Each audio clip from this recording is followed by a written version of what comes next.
All right, y'all. Welcome to All Politics of Local America's number one political hip hop radio talk show. Y'all know it's Friday. Y'all know it's time for All Politics of Local. So listen, y'all, we're gonna have a really good show tonight. Um, we've got a couple of things coming up while we wait for Brother Zaid to join in as well as Donna. So tonight, of course, we're going to talk first up with our brother Dr. Akil Khalfani. We're going to talk about the Pan African gathering that's coming up, and then, of course, at 6:30, we're going to talk to Josie Alexander of Equal Justice USA. We're going to talk about the disturbing police abuse that's taking place in Baton Rouge. So we'll have that's also where Zaid is, by the way. So we'll get some on the ground information from both of them. And then, of course, we've got the vote coming up, and we're going to talk with Brother Conrad tonight. And I'm sure he's going to have some interesting things to talk about, particularly as it relates to the current political climate, everything that's going on. And then coming up at 7:45, we're going to talk to Kim Gaddy on the implications of the recent laws on environmental justice. And then, of course, we'll have our brother DJ Rhino, that's going to come up, and we'll have a conversation with Brother Rhino, talking about what's going on in hip hop currently. So we'll get all the current events. I've heard some negative stuff going on about DJ Envy, that brother was involved in some sort of scandal as it relates to some sort of Ponzi. So be interesting to get the 411 on that and kind of see what that is. I know brother's been involved in real estate, but I've never heard anybody say anything negative as it relates to brother DJ Envy.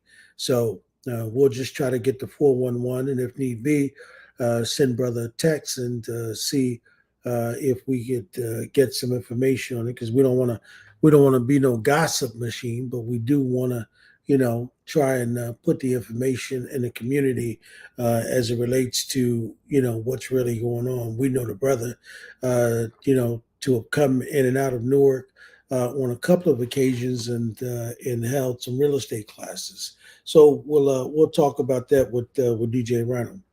But right now we got our brother on, brother Capillo, Dr. Akil Khalfani, and we'll talk to him and see what's going on. Peace, my brother. Peace, brother, man. What's going on? Everything good, brother. So you know, I know I got an echo. So when I'm not talking, you can mute your mic, and then when I'm not talking, I mute my mic. All right, Okay. so that'll kill that echo. So I know that I see in my notes here that Brother Zaid put down that we're going to talk a little bit about the upcoming Pan African gathering. So why don't I just let you pick it up and let's just talk about it and and let us know when it's upcoming. Yeah. Okay. Yeah. There's a couple of Pan African gatherings coming up.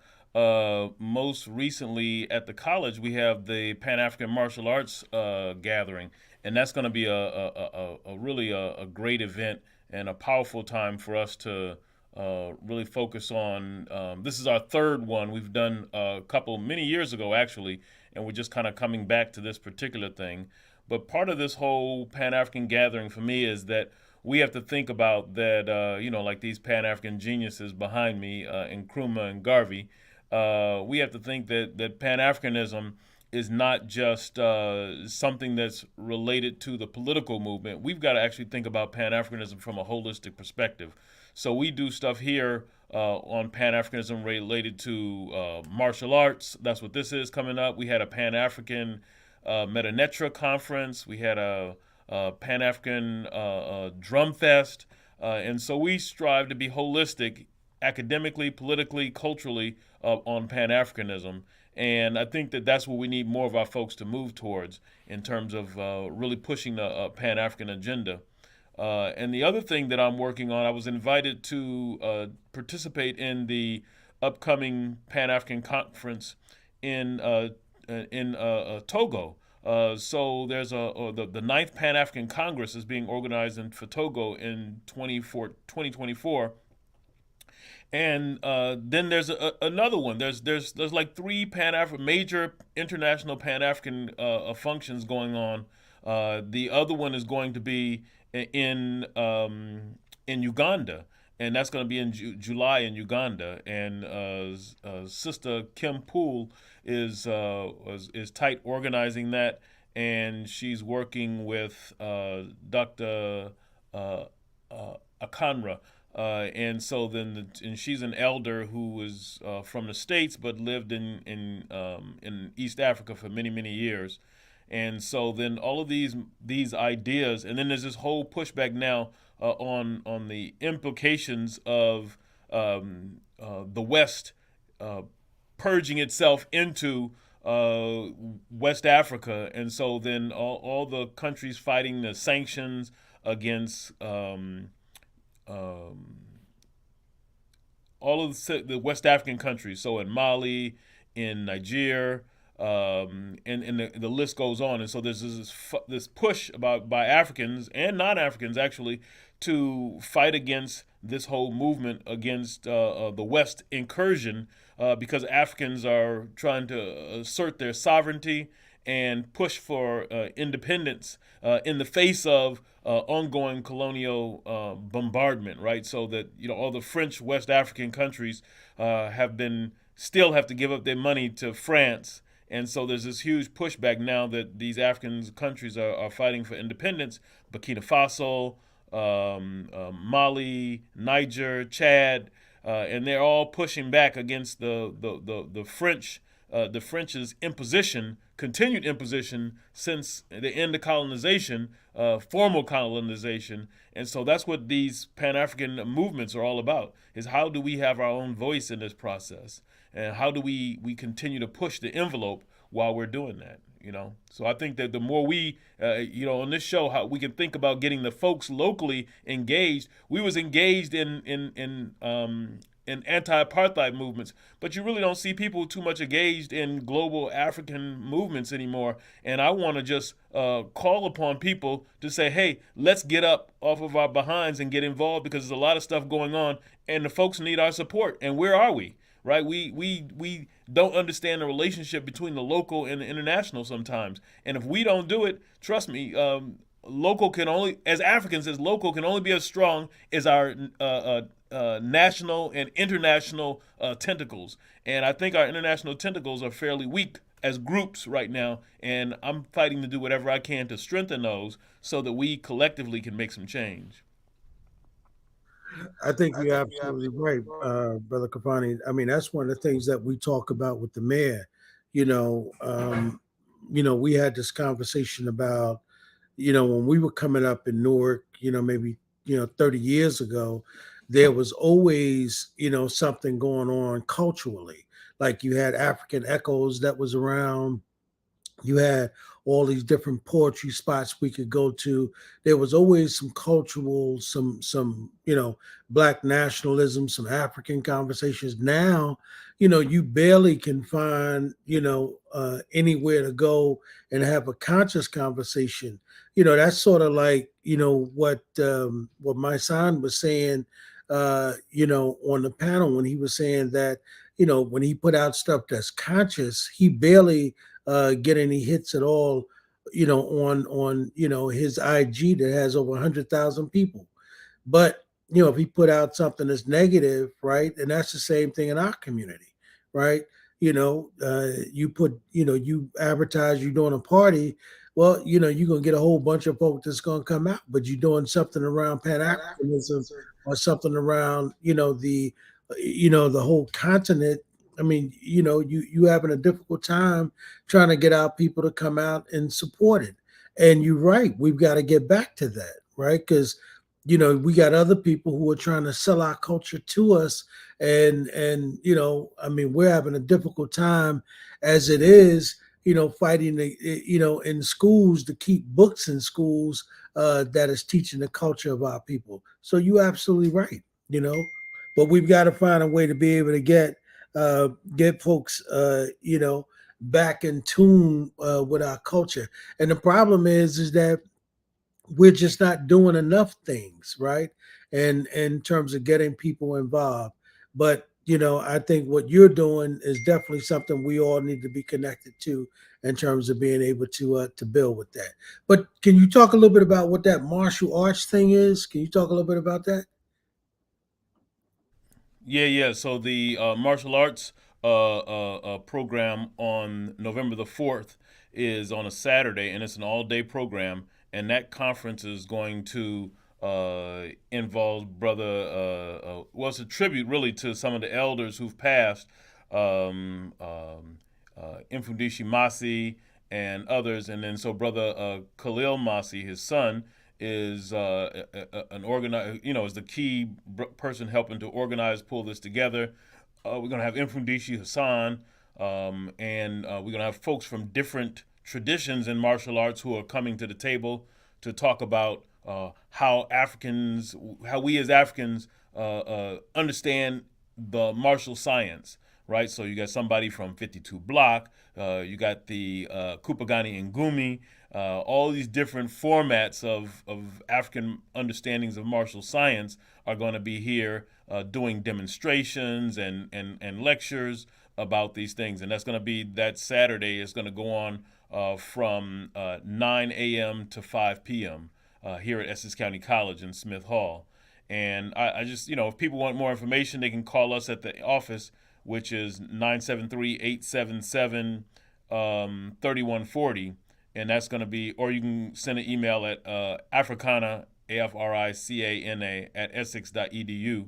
And that is a continuation of this discussion about sometimes we as Africans are seen outside of martial arts. But if you go to the continent and you look in the walls, you see a long history of martial arts happening there. You see a long history of wrestling that's on the continent. You see a weapons usage. And so then we have to say that these things have been contributed to the world by African people. We go look in Asia. Actually, the first ninjas these were all Africans that were in different places around the world, Japan, China, and so we don't get the attributions that we deserve. And when you look at the Meta Netra, you'll see they're doing wrestling and martial and yoga positions. And this is what Africans have been doing, and at the base of all that is the drum. The drum is a part of it, right? So the dance is part of it looks like a dance, but it's actually martial arts. And that's how they end up teaching the children. Have them start dancing, and then before they know it, some of those moves that they're doing turn into martial arts. And they're like, oh, I didn't know I knew how to do this. And it becomes, kind of like that muscle memory. And they now can move and do something that they didn't know they knew how to do, but they just thought they was dancing. So I always think that's beautiful. That's part of our culture. We embed stuff in the very fiber of everything we do. A spoon is just not a spoon that has art on it. The spoon is also used for serving. Well, the dance is not just the dance. The dance is for protection. Capoeira is the same type of thing. We think of it as something from Brazil, but I was in Angola, and capoeira started in Angola. That's why you have a branch of it called Capoeira Angola. And so we have to look at all these ties and bring us back to the source.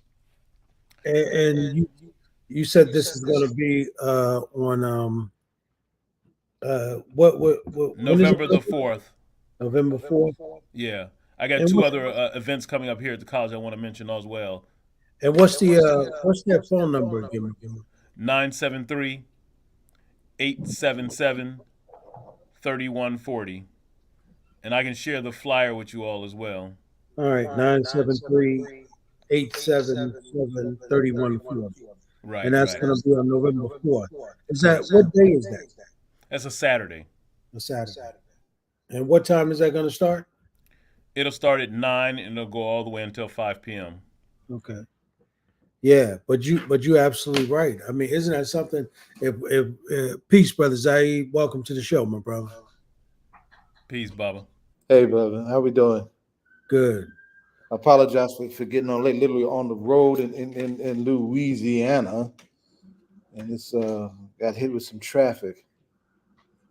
Yeah. So we're talking about the event that brother got coming up, and we're getting some feedback. So what we're doing is we're going to mute when we're talking, so we don't get that feedback. But Brother Kafani was just talking about this martial arts event that's coming up, and he's right about kids doing it and doing it and dancing, and all of a sudden you sort of learn that you know something about martial arts just based on your dancing. Where I saw that at, Brother Kafani. Remember when we were younger, we used to go see Bruce Lee fight. I remember when he would, the way he would bounce around and box and so forth, and it looked like dancing when he was doing it, right? And that's what Exactly. we sort of started doing, and so forth, and realized, wow, we really do know how to do some boxing. And when you think about Ali, right? That's what Ali Ali, for sure. right? I mean, he was doing all of that, and who knew that was really cultural as far as we were concerned. So that's pretty interesting, my brother. Yeah, it's gonna be fascinating, and I'm glad that that we're having it here in Newark again, because I hear there's some other I won't say competing, but there's some other martial arts events, African martial arts events coming up. One even in China. So but we've got to make sure that we're representing and doing our thing.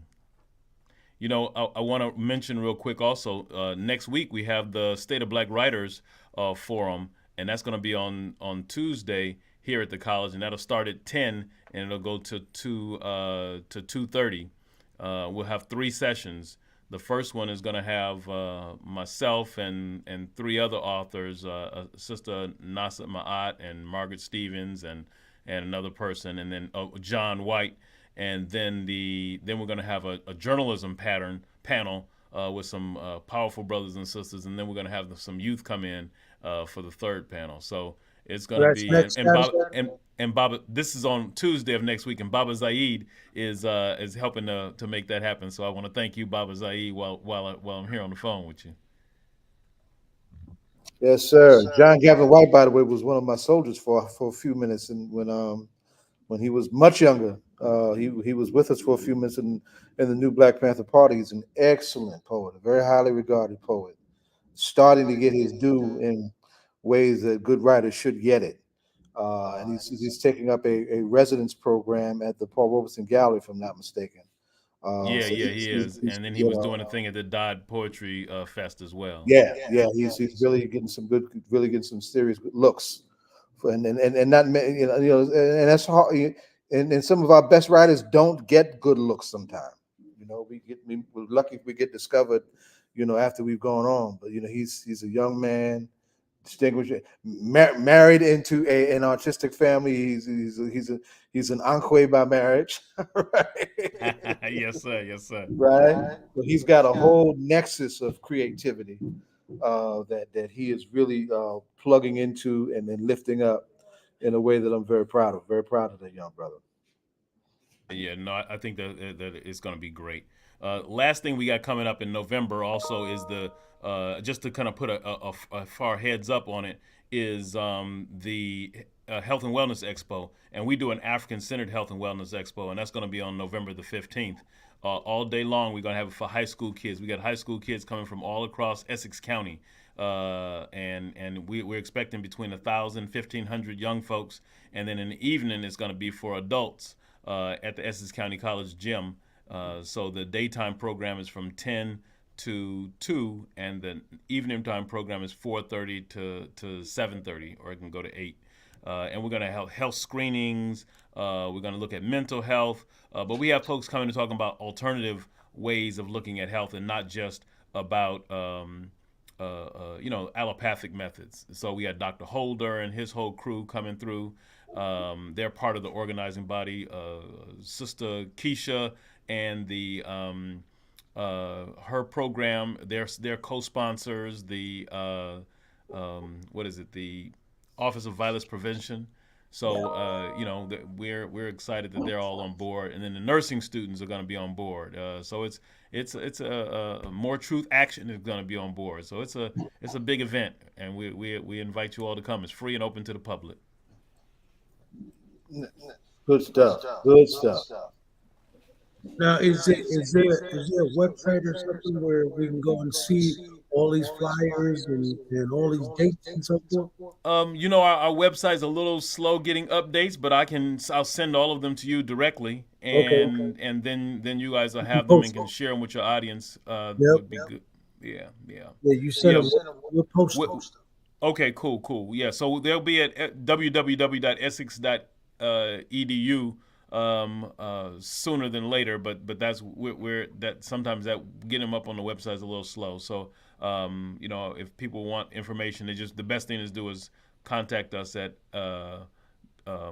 africana@essex.edu or the phone number 973-877-3140. Yep, got it. But now I want to talk a little bit about Tuesday again. To go back Yes. with Zaid is going to be. Is he moderating that? But Bubba Zaid can tell you he's helping us to get some young folks on, and I would love No, it if he's. I'm not bothering it. I just offered up some supportive advice. Yes, sir. Now you got to look. But yeah, so we're that event. The first part is going to be a really a powerful piece because we're having with myself and John and Anasa Ma'at and Margaret Stevens. All published authors, seasoned scholars. Anas Ma'at has maybe 3-4 books out. She's been doing some great stuff. Margaret actually is interesting because the way that this is, we've had before, we had Amiri Barak, we had Sonia Sanchez, we've had all kinds of folks who've been on this particular thing we've been doing this is the 9th annual. So we've been doing this for this is the 11th annual. So we've been doing this for a very long time. But the one thing I want to say is that Margaret Stevens, she's working on a documentary. So one of the things that, here, once again, this Pan-African way of thinking is that all of the ways of writing, doing a documentary is writing. We often don't think about that, right? And so how do we express our African voice? I think we learn to express it through poetry, through films and documentaries, through monographs, through scholarly research, through novels, through political essays, newspapers, magazines, all of these things. But we need to be writing because sometimes what happens, especially even with our elders, we talked about this a little bit the other day, but I'm not going to go into any names. But the point is that our elders oftentimes work real hard in the community and they don't get a chance to write stuff. And so the message for us and me as an academic, my message is, look, we got to work with all those brothers and sisters who are elders and or yourselves, right, the two of you,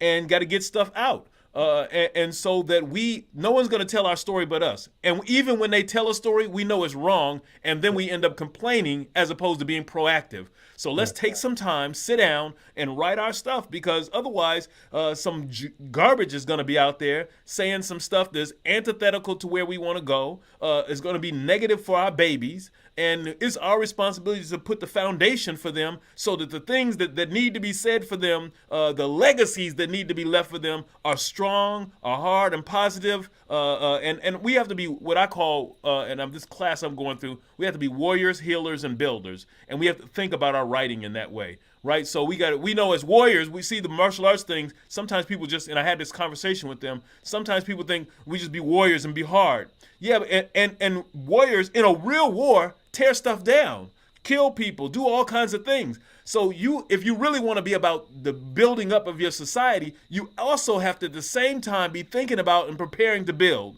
You got to be thinking about and preparing to heal the people. And we oftentimes don't think about those stuff, and we get people in places in power, whether it's political or in the church or wherever, and they're just warriors. And then when they get there, they can't do anything to heal the people. They can't do anything to build the community up because they're still thinking about warriors, and or they start thinking about self. if we change our mentality at this point, we have a better opportunity to do some stuff that I think will uplift us. And you remember that? You remember that war song I taught y'all a little while ago, and I was with you a few months ago. It's right on that premise. Right. Ancestors were clear about that a long time ago. In spite of our predicament, let's turn the conversation though, because I mean, there's so lot. I wanted you to talk a little. You mentioned the class that you taken, right? That y'all. I don't know if y'all. I don't want that to slip by this audience, right? Professor Akil Khalfani is talking about a class he's taken, right? And he's still enriching himself, right? And it sounds like a loaded class. You want to share a little bit about that before we start this conversation? Yeah. It's an ongoing class. It's really I call it a class, but it's like really an ongoing part and parcel of Baba Wakesa from down south. Him and his wife, they have something called Ngolo Village and Aya. And so what they do is that they come together and they teach about different modalities about thinking about who we are as African people. And I got a PhD, so I got a whole bunch of degrees, spent a lot of time in college. But the thing is that means nothing because I only know this much. And so we got to continue to further our knowledge to transform the spaces that we're in for the power of the people. See, we can't be stuck on. That's why I had this conference here on African Studies here at the college, because many of us who get in these positions, we think about us as individuals as opposed to that we got here because people died for us to be here in these places. And these are the people's institutions, and we're simply the caretakers. So this program is a reminder that's what this is, right? That this class helps us to think about it. As a matter of fact, one thing we talk about in there that they've talked about is that not only be warrior, healer, and builder, they talk about the whole point that we need to not use negating language towards each other, right? We oftentimes will compliment someone or we say something and then we have a but after it. And so that undermines all the gifts that you gave them in your words.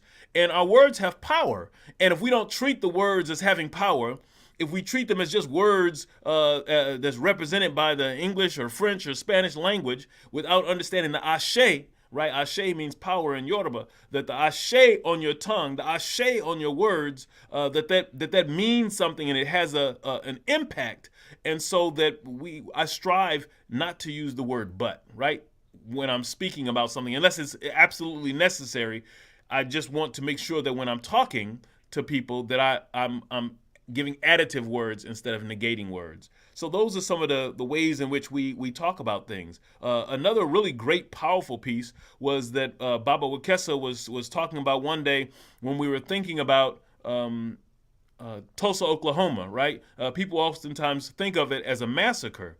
And he said, no, we have a wrong perception. It was a fight. Now, we might have lost the battle, but it was a fight. When the brothers first went there to protect the brother who got brotherhood shot. For the record. We'll say that again. The African Blood Brotherhood, for the record, gave some serious resistance. Exactly. In that episode. They should be told right on. Right. So they went there. They went to the police department, and they came with guns in tow. And then the police told them that they had it handled. They could leave, so they left. And then they came back with more brothers and more guns, still saying that no, we gonna defend our brother and we don't trust the words you saying. And so those are the stories that we have to tell about uplifting us, because if we just tell the story of victimhood, we then only feature and focus on our trauma. And that we have something he calls trauma porn. In other words, we focus too much on trauma because we don't tell the full story. And so telling the full story is really the pathway to our upliftment. And I just left Tulsa a few weeks ago. And there's a young sister out there who I'm extremely proud of, who was definitely carrying the weight of the ancestors of what was Black Wall Street. And it's you turning her tragedy into resilience and triumph. And we're really trying to figure out how to really ride with her to help her. I want y'all to remember the name Dr. Tiffany Crutcher.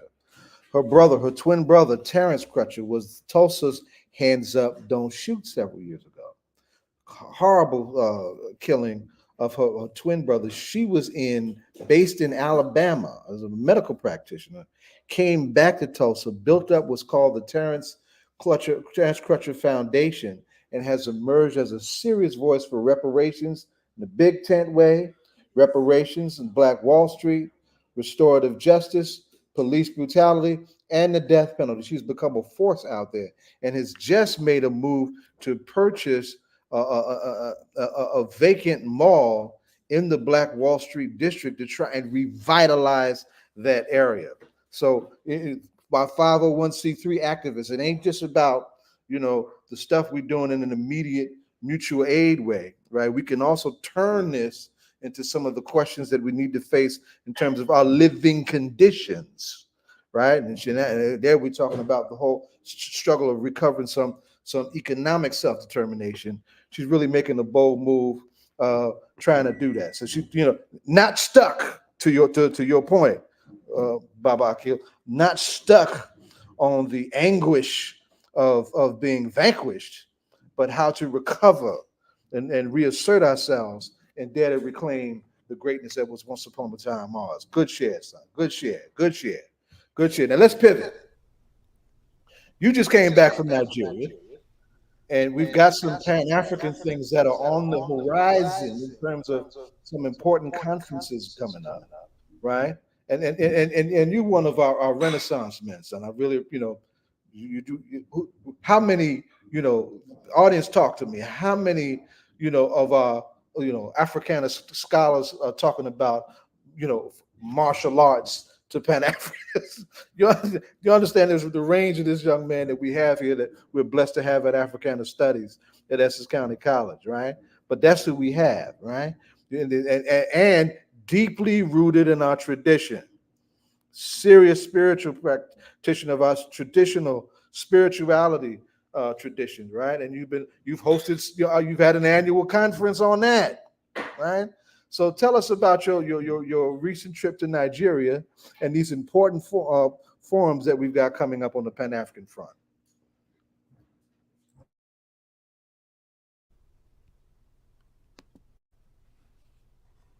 Okay, there we go. Yeah. So I was in Nigeria for the Olojo Festival. So I was invited by His Imperial Majesty. Now wait. Now, everybody don't know what a Lojo is, right? That sounds like Mojo with some ketchup on. For those that don't know. No, I'm gonna give a little tidbit on it back on the background. So the Lojo Festival is a festival, an annual festival. So the Oni is the king of all the Yoruba people worldwide, right? And so there's Yoruba people, obviously in Nigeria, but also in Ghana and all the neighboring countries. You'll find some in Niger, some in Burkina Faso, and in Cote d'Ivoire, and so then you see in other places, and then of course in the diaspora you have lots of Yoruba folks, and so then that spiritual system, Isheshe, or in the diaspora is called Santeria, Lukami, Karamble, and all these different other iterations, but it all comes from the source, and Ile Ife is the source. They say it is the beginning of humanity is in Ile Ife, Nigeria. And so that beginning is where Ududuwa came down on the chain. And so at that place, Ududuwa were the first, what they call the Erere crown. And that crown, this Olojo festival is a celebration of that crown. And it was worn by Oduduwa at the beginnings of time, and it's worn by the king, and it's about 50 kilograms, and so it's very heavy, but it's also spiritually heavy. And so I'm the Pan-African Diaspora Ambassador to the Oni, so I came as his guest, and I poured libations in front of 10 or 20, maybe even 30,000 people. Walking was it was beautiful, but it was a lot of people in tight, very packed. And so the whole ceremony was beautiful. This is my second time there for it. And lots of pageantry. People talk about the kings and queens. I wish we had pictures here I could show of all of the kings and queens who were there, the obas, the chiefs who were there, the king's palace, which is very palatial and huge. and I stayed at the palace, and I was there with my son, and that was a beautiful experience for us. But beyond just the two of us and what I got to do, I think it's those kinds of things. This is like a pilgrimage, and I think that's how we have to treat it. And I want to take some folks there on a future trip, and I think we need to have a pilgrimage of our own. And the Oni, back until the early 1900s, was only seen once a year, and that was at this festival wearing this crown. And in recent years, and since then, and since the beginning of I think it was 1910 or 1912 was after that point the Oni started to be seen more frequently. And this particular Oni, he is a young brother, younger than I am, but he's been doing a great job. He's getting out, making improvements, traveling around the world. He was here in New Jersey. We hosted him here in New Jersey twice. East Orange and here in Essex County. And I think that we need to look at our own cultural foundations, right? So I'm a traditional priest in the Yoruba system, a Gungun, and I think that the more we understand our own spiritual foundations, the better we are empowered to transform the world that we're in. The better we're empowered to uplift ourselves, because we're not fooled by other things that people present to us, and we don't study ourselves well enough. We don't study our own history, and we don't understand and study the histories of the world. I say as a Pan-Africanist, it's not enough just to understand and to study African reality. Some people think that that's good. You can be much more versed than I am. I know a lot of people are more versed than I am on Pan-African history, on African history. However, as a sociologist, I use history to help develop solutions to social problems and as a tool for uplifting African people. And so then all of these things that I have at my disposal are tools to transform our community, globally speaking, into a better and stronger place. And I think that's how we have to look at all the things that we do. If we are holistic in that way, from our diet to our mental state of being, to our physical health, all of these things we have to look at. What are we putting in our mouths? What tools are we using? Are we using plastic all the time that's leaching toxins into us? What do we have around our house? Do we know how to grow any food, right?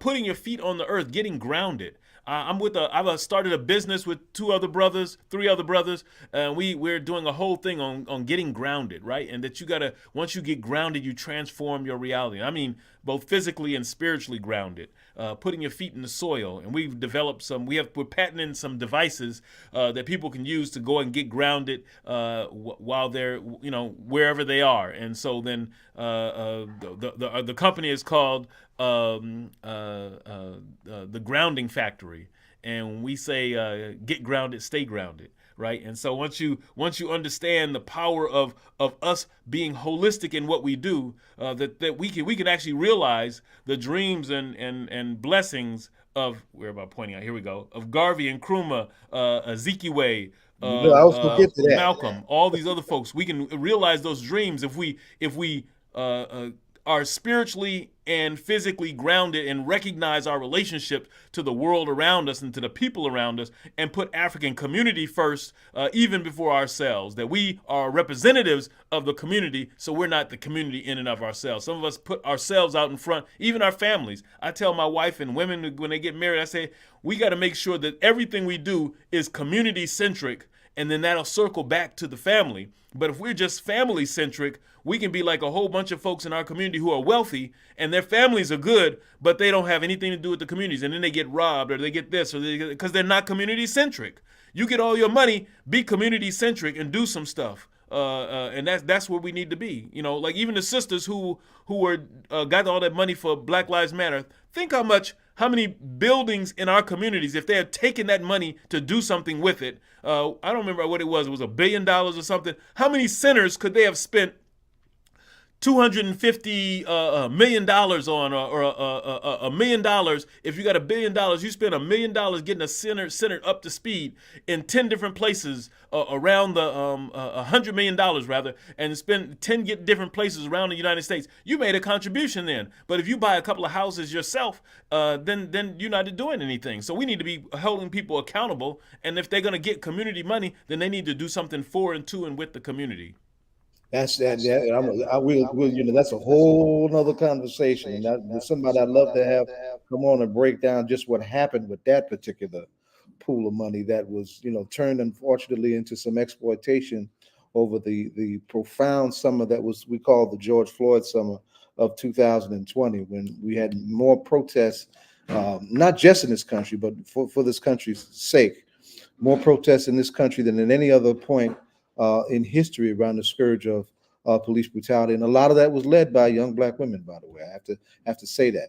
But let's pivot now, because I want to build on what you're talking about, because there's some gatherings taking place. Last year there was a profound gathering in Panama. It was there was a Pan African Chamber of Commerce, for lack of a better way, just in the short order. Commerce are coming together in Pan Africa, where folks from all over the world, all over the African world, converged in Panama. And Panama has a very profound African history, right? And it's not an accident that it would emerge there. There is a growing Pan-African consciousness throughout the hemisphere. That George Floyd summer saw protests from Boston to Buenos Aires. And I know some of the organizers who have been involved in that in different places. In fact, one is now the vice president of Colombia, right? There's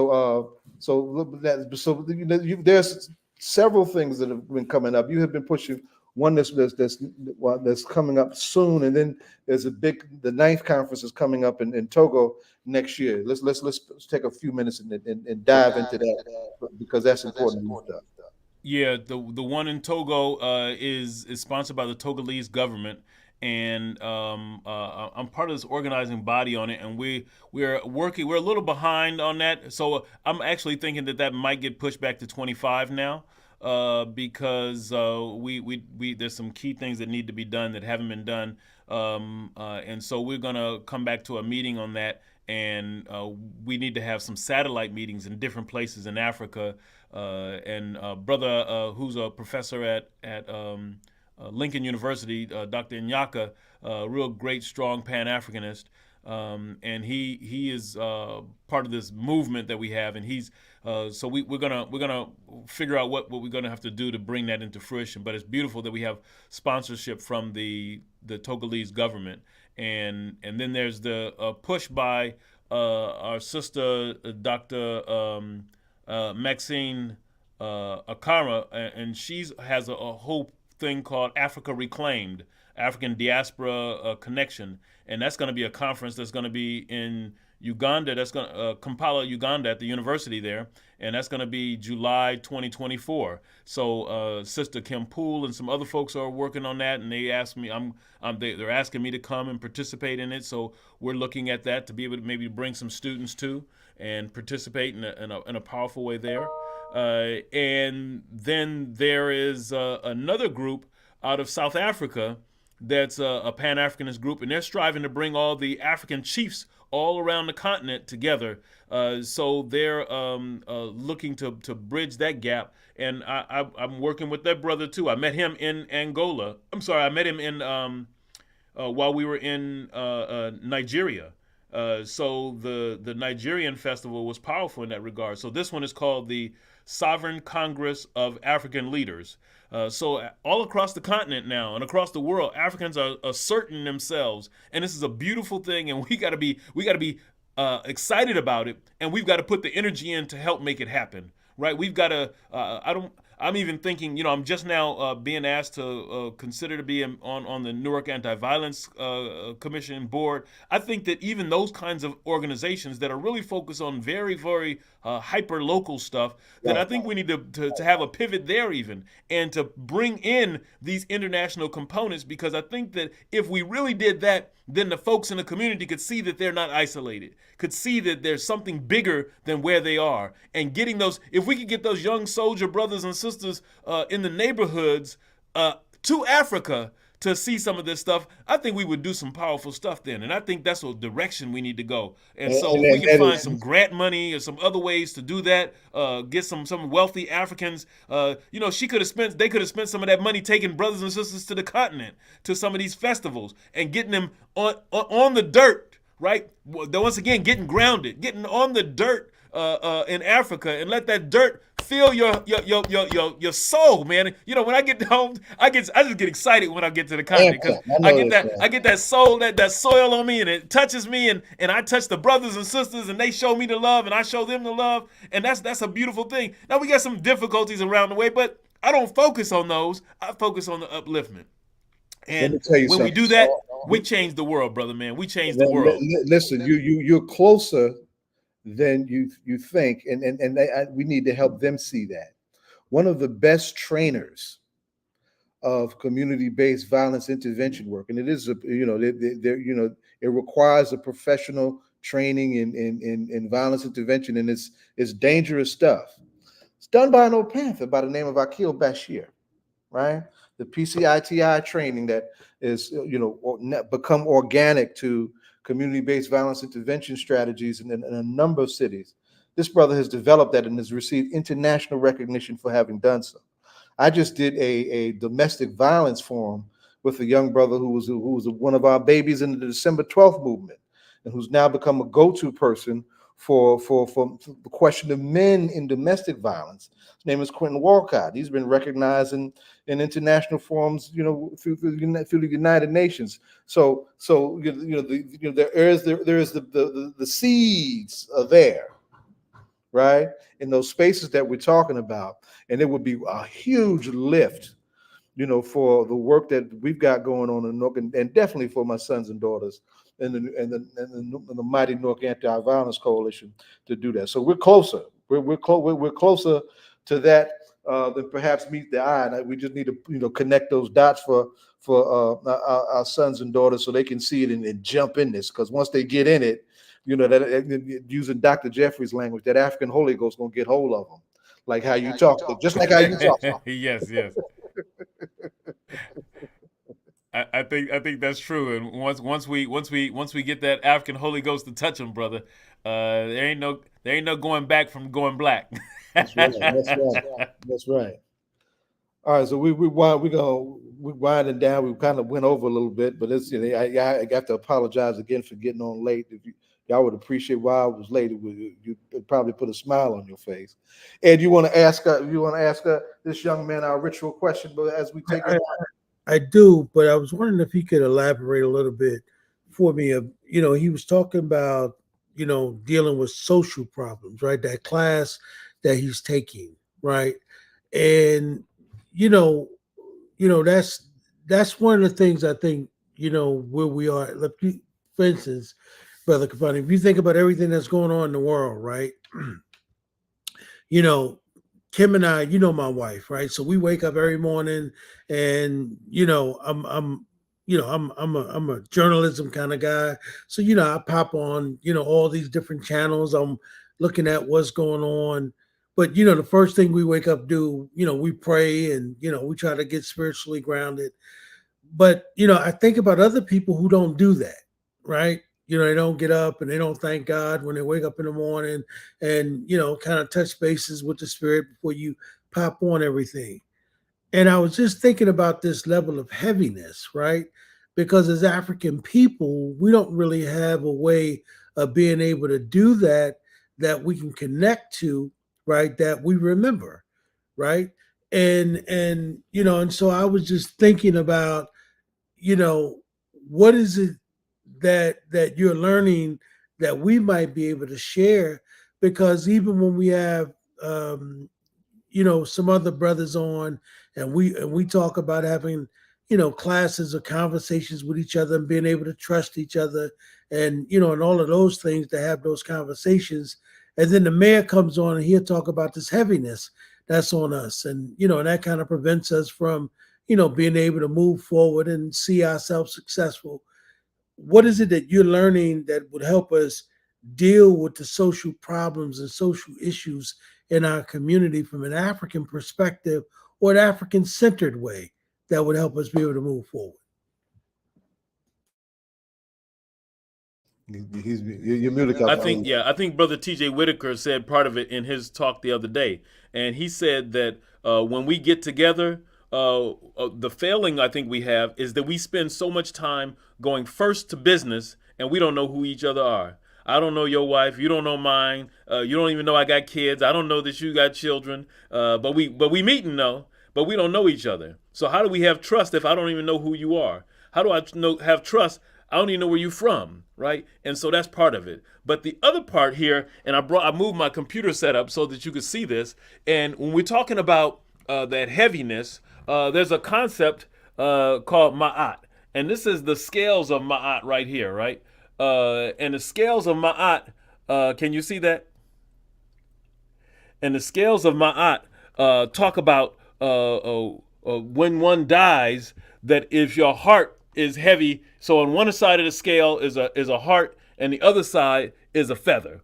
And so ma'at stands for truth, justice, righteousness, balance, harmony, and reciprocity. And so the question is, if you live with your heart is heavy, then what does that mean for you? And living with a heavy heart, I mean, we've all felt that, right? You know, you all know what it means to have had a heavy heart at some point. And so when you think about that weight on your heart, literally, that can cause death right there. That can cause tension and stress and conflict. And so then you got men who go in and beat their wives and beat their kids. You got folks who's drinking or having sex excessively or having drugs excessively and all these different vices that they use to cope.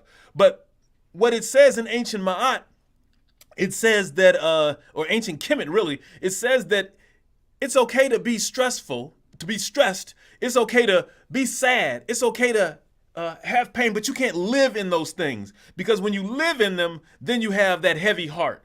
And with that heavy heart, then what happens is that the reason you get to that scale is that at the time of your demise, if you are living with a heavy heart, then it suggests that you're not ready to go to the afterlife. You're not ready to join the table of the ancestors, and that you have to go back and circle through because of some lessons maybe that you didn't learn, right? And so when that heaviness on your heart means that it's time to step back. It's time to think back about stuff and to get to a place where you can see yourself in other kinds of ways.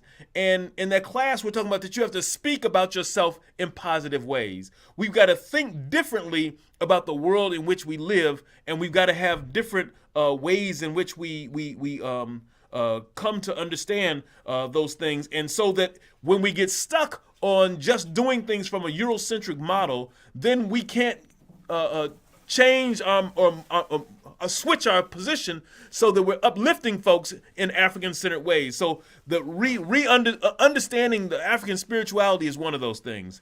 Understanding the nature of white supremacy and or supposed white supremacy, however you want to structure that, are things that we have to think about, and how those things negatively impact us, and how the real virus that we have it has nothing to do with COVID. Our real virus that we have is our linkage and our liking to white supremacy, right? To all things European. We still have that device, and that's what we need an inoculation for. We need an inoculation from our attachment to white supremacy, to our attachment to the ideas of Europeans moving through spaces that are better than what we bring to the table. Not just different, but better. And not recognizing the antiquity of our own stuff. Like I'm talking with some brothers in governance from different African countries. And one of the things I'm saying is that Dr. Fukuyao wrote a book called Mbongi, which is an African-centered way of thinking about who and what we are. And Mbongi gives us another approach to navigating this system of how we govern ourselves. And democracy is not the key, because democracy is not democratic.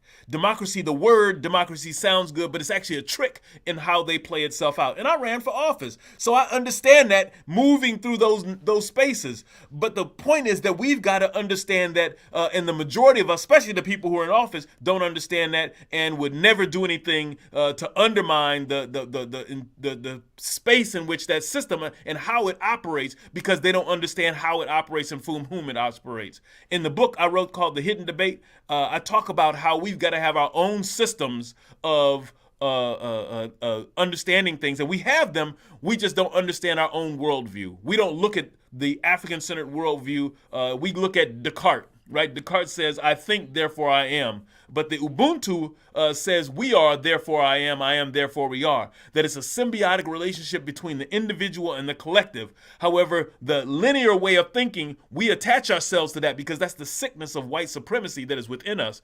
And until we get rid of that disease of thinking that that's the way to go, that we're going to be stuck in the place that we are. And so we've got to be, like Malcolm said, that they move the chains from your arms and your wrist and put them behind your head, behind your eyes, and you can't see them, but you're still in chains. And so when I go to the continent, I talk to the brothers and sisters. I wear more African clothes in some places than the brothers and sisters on the continent because they've been colonized to think that wearing a $1,000 suit. I don't wear a $1,000 suit. $900 right? sneakers. Exactly. But that's what they want to wear because that's what they think is progress. They think coming here and getting a job here is progress. No, if they want to come here and get an education, take that mess back home. That's where we need your resources. And we're not focused on those things. We need to focus on those things as a powerful way to transform our thinking and doing.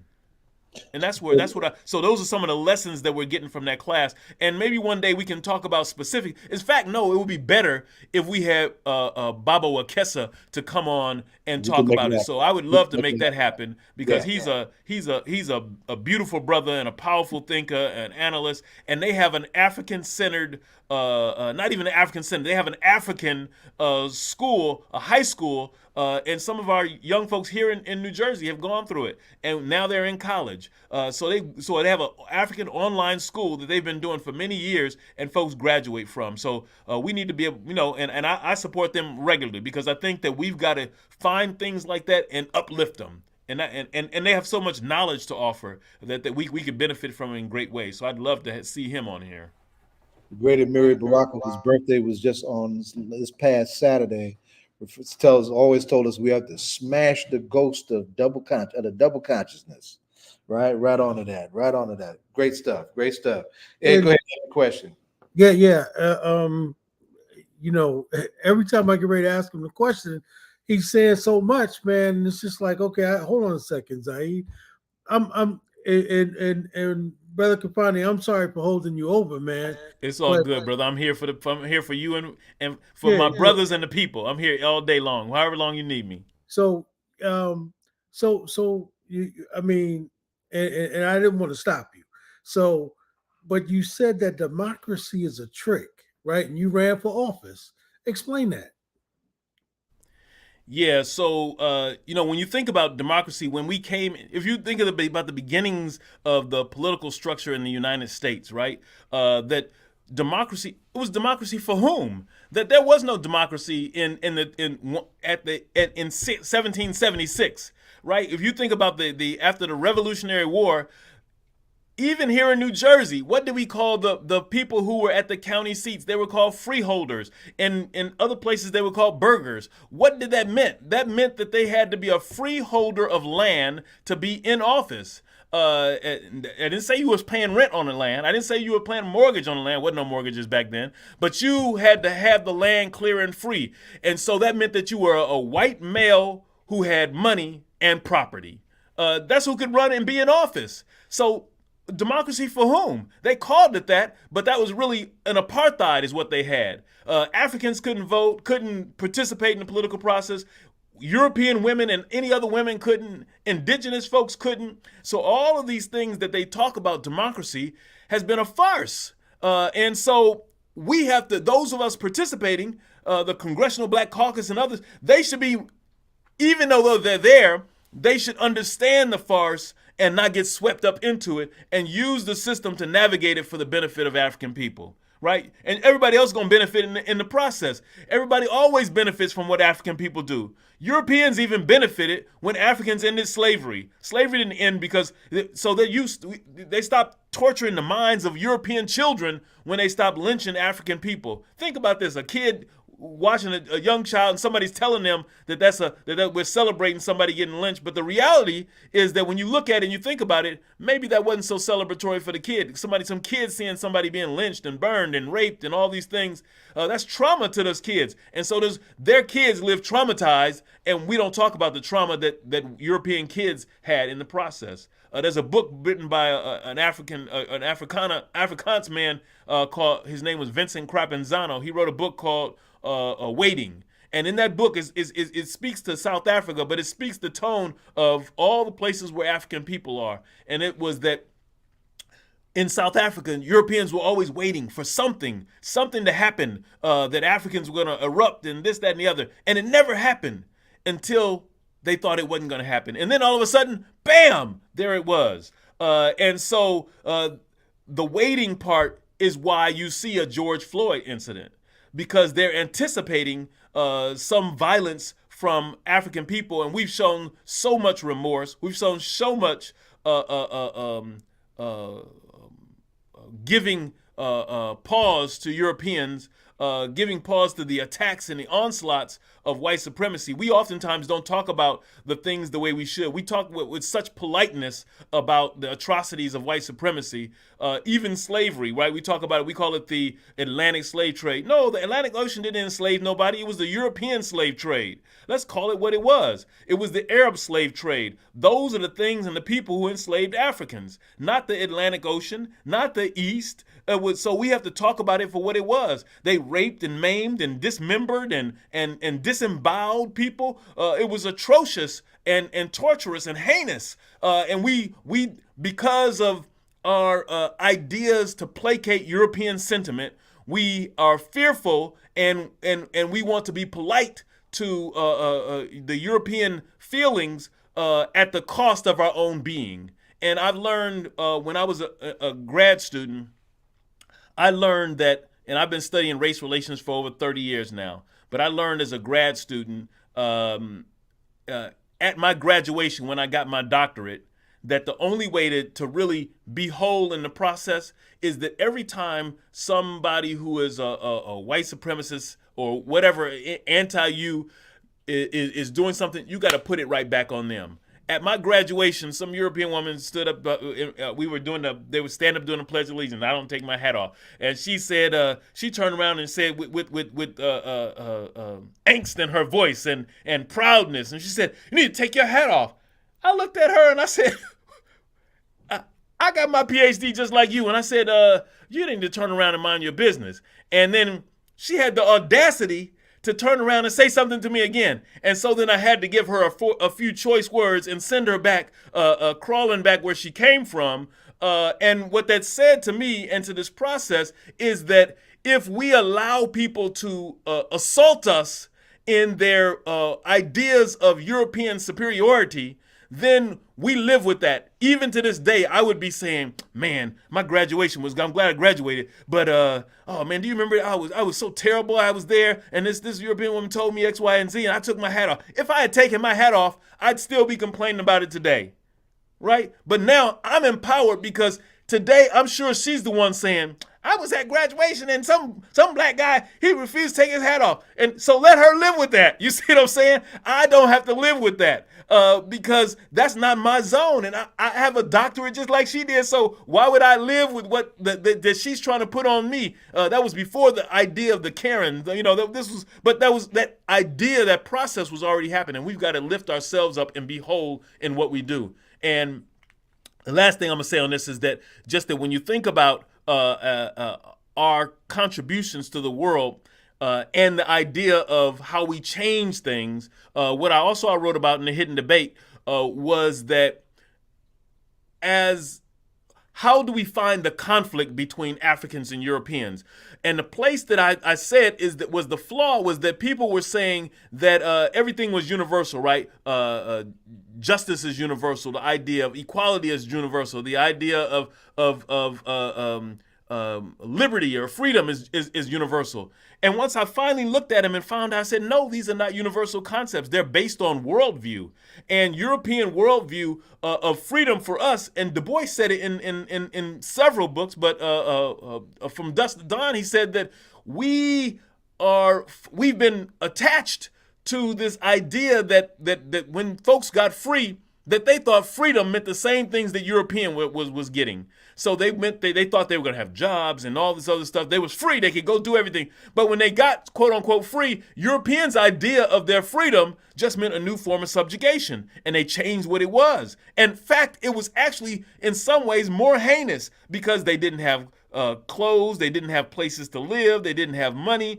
So now they went to sharecropping. They got robbed for the money that they made, and they were still in torturous conditions by Europeans. So that it didn't change to a new form of freedom. It was labeled as something, and we bought into the label and thought it was freedom. We bought into the label and thought we were going to get equality and justice. And our worldview helps us to see things differently than the European worldview. And we've got to make sure that we are analyzing things in that way so that we get to a place where we uplift ourselves from a place of strength and knowledge. Carter G. Woodson said that in Miseducation of the Negro, he basically said to us that we've got to unlearn 50% of what we get out of these institutions. So you got to go there, get your credentials, and do some other stuff, and that's all good. But you have to understand that the basis of what you're learning in those processes are systems of white supremacy. And that's why we came up with this book here.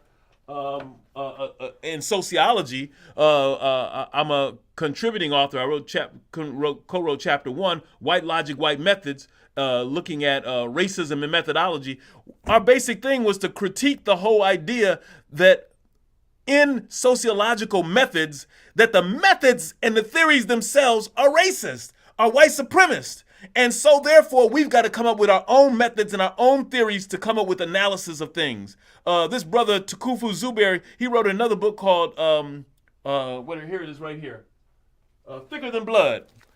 In this book here, he talks about the whole fact that of the origin of statistical analysis. Most people don't know that the origin of statistical analysis, as we see it in economics and everything now, all that came from eugenicists. This was all, they developed statistical analysis to ensure a eugenics, white supremacist analysis and to figure out how to do it better. And so that until we understand that, it doesn't mean you can't use statistics, but it means that you got to understand the origins of it so that what you're using is that you're using it without that white supremacist bias at the base of it. And we still have not figured that out. And so we're thinking we go to school and we got a degree in psychology, we got a degree in medicine, but we're using European white supremacist ideas underneath it. That's why during COVID, when they were taking the oxygen sensors, they finally came out with studies saying that the oxygen sensors were not adequately detecting the oxygen levels in people who were melanated because the bias was even in the sensor. Jewel Pookrum talks about even with bone density and urinalysis. She says the samples for urinalysis are from Europeans, and so therefore there's a bias in it because they present it like it's for everybody, but that there's different things in different people's makeup. That African bone density is thicker than European bone density on average, and so if they're using a European standard for bone density, that by the time you get the deterioration of your bone density on the analysis that they do, that you're probably further along than you would think, because the bone density analysis is based on a different bone structure. And we've got to look at these things and approach them from an African-centered perspective and know that we have solutions, right? We just have to rely on ourselves to get them. I mean, that's absolutely right. I was just thinking as you were talking, I remember years ago reading Dr. DeGrew's book, and post-traumatic slave syndrome. And I know that, the mayor talks about that every now and then. And I think that all that you've said in my mind, and Brother Zaid, I think that, 99, if not 100% of what's wrong with us, because if you think about what Hawk said, that the Elijah Muhammad said, 99% of what's wrong with us is that we don't have unity amongst ourselves, but that if we had unity, we'd be able to solve our problems. The problem is that we got this Eurocentric mind, and so it's hard for us to be able to organize in an African way if we don't have any consciousness of how to do that. And so I think that all of those things that you say, and whomever that brother is that you're talking about, we definitely need to get him on, because I think that that's one of the ways to answer, how do we deal with this heaviness that's on us, right? And part of that is that we really don't have the skills to be able to deal with it from an African centric way. I mean, just the mere fact, the things you saying about, when that woman said whatever she said to you at the graduation, the fact that you refused to carry it, right, and gave it back to her, was therapy in and of itself, right? Because you said that if you had not have done that, here you are, 20 or 30 years later, you'd have been, saying, oh, I was traumatized at my own graduation by some white woman having said whatever she said, right? But you also know that, when we're educated in this system, and Zaid, this too, we're taught, just keep your temper down. Don't, what's said to you, no matter how bad it hurts you or how bad it shakes up, your emotions or whatever, don't say nothing, because, what you don't want to do is look like the angry black man, right? Or, you don't want to look like some radical, old ass Black Panther, you know what I mean? And say something that's crazy to somebody. Which I will. Unless you leave.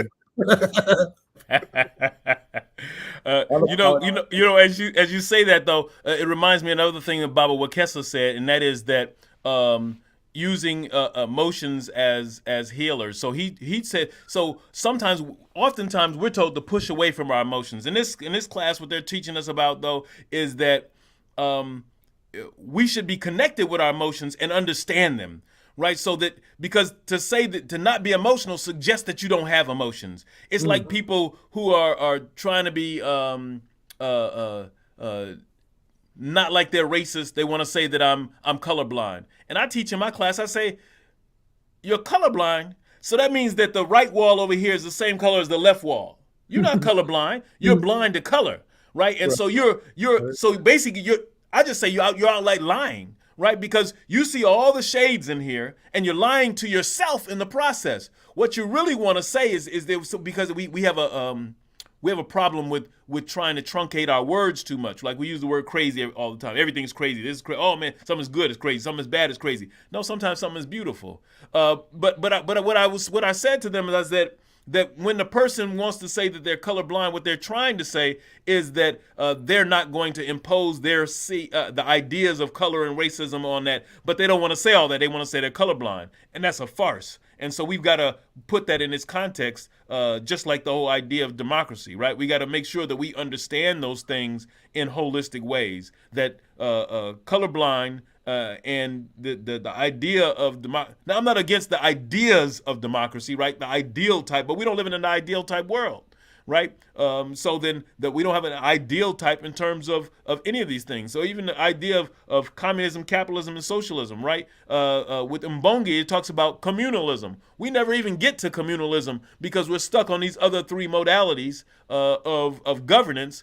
Especially on the continent, we want to either be a socialist or capitalist, and they don't even talk about communism anymore. But the thing is that we've got to realize that we have our own systems, our own ideas about this, that we've got to go back to and use those as a basis for our healing. Use those as a basis for our movement forward, and then we'll do some positive stuff once we've done that. And you're absolutely right when you talk about we have our own systems. But the problem is we don't know what those systems are, right? No, we do know the systems. It's just our responsibility to make sure that we're sharing them with other brothers and sisters. So we got lots of scholars who study them and know them, and we've got to pull them into knowing their responsibilities of giving back to the community. So that's where the failing is, maybe. It's not that we don't know them, we don't have access to them. It's not that we don't have even great economists and engineers. We have all of them, but they're doing the work of Europeans instead of the work of Africans. We got to pull all those brothers and sisters in. Yourself, you're an attorney. We got to have all the attorneys who understand stuff work for our best interests as opposed to the best interests of somebody who's giving them a nice check. And I'm not saying you don't want to get paid, but I'm saying at the same time, how do we redirect some of that energy, some of that knowledge power back to African people, globally speaking? Because if we had more folks who do have the knowledge and access to understanding, it's some smart brothers and sisters out there who I know who know way more than me. I think I'm a baby in some of this stuff because when I contact some of those other folks and I see them and I hear them speak and I listen to them talk about the books and the this and the that, it's just that with me, I think the thing is that I take the little bit of knowledge I have and it's imbued by the spirit that has set itself upon me and that I've welcomed, and I turn that in such a way that allows me to give that back because it's not my knowledge. It's like this book I'm reading by Fukuyama who talks about that the land is never owned by the people, that people were never afraid of death. See, we got tricked even to death. That if the Haitians not afraid of death, why not? Because they understand that this life is a cycle. Death is only a part of the cycle of this life. If we understood those kinds of things and we didn't have the fears that we have about so much today, that we would not be stuck. And so Fukuyama gives us this whole idea that African ideas of governance is transformative if we look at it from the perspective that we brought something to the table in communalism and understanding our traditional elders and using the process of that. And I met with one of the brothers when I was in Burkina Faso, the Mosi King. And he was pulling people in while I was there, negotiating between different groups about things. And they brought yams and they brought goats and all these different traditional things. But in the end, guess what? He resolved the problem. The same with the Oni. People came in. They had a huge problem that was going on for many years. And they came in. They sat down. They talked. They divined. They did all the things that were necessary. And guess what? Without a court, a European-oriented court, they resolved the issue. And that's what we need to do here.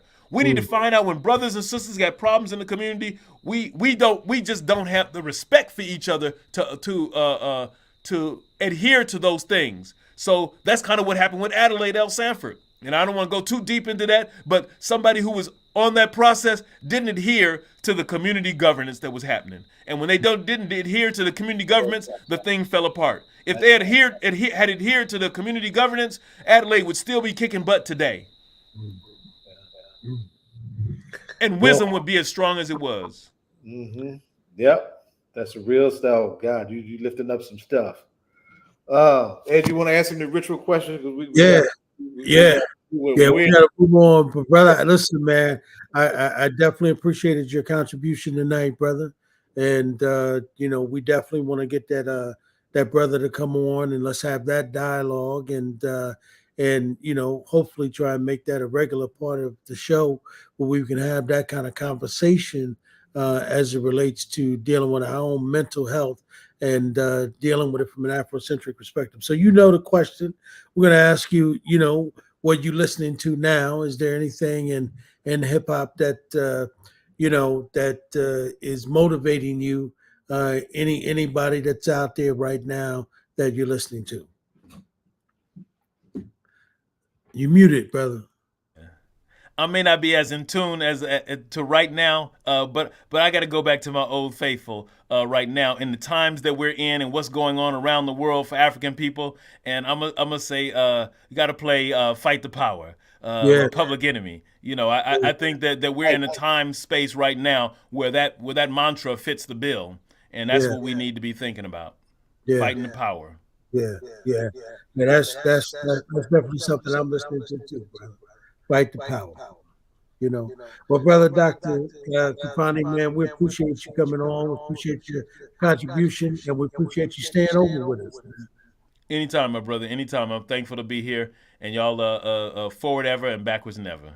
And make sure you give us those flyers, brother, so we can post them. I'm gonna send them to Zaid now. Okay, brother. Thank you very much. Thank you. All right, brother. Peace. Shay. Oh. Peace, brother Conrad. What's good, brother?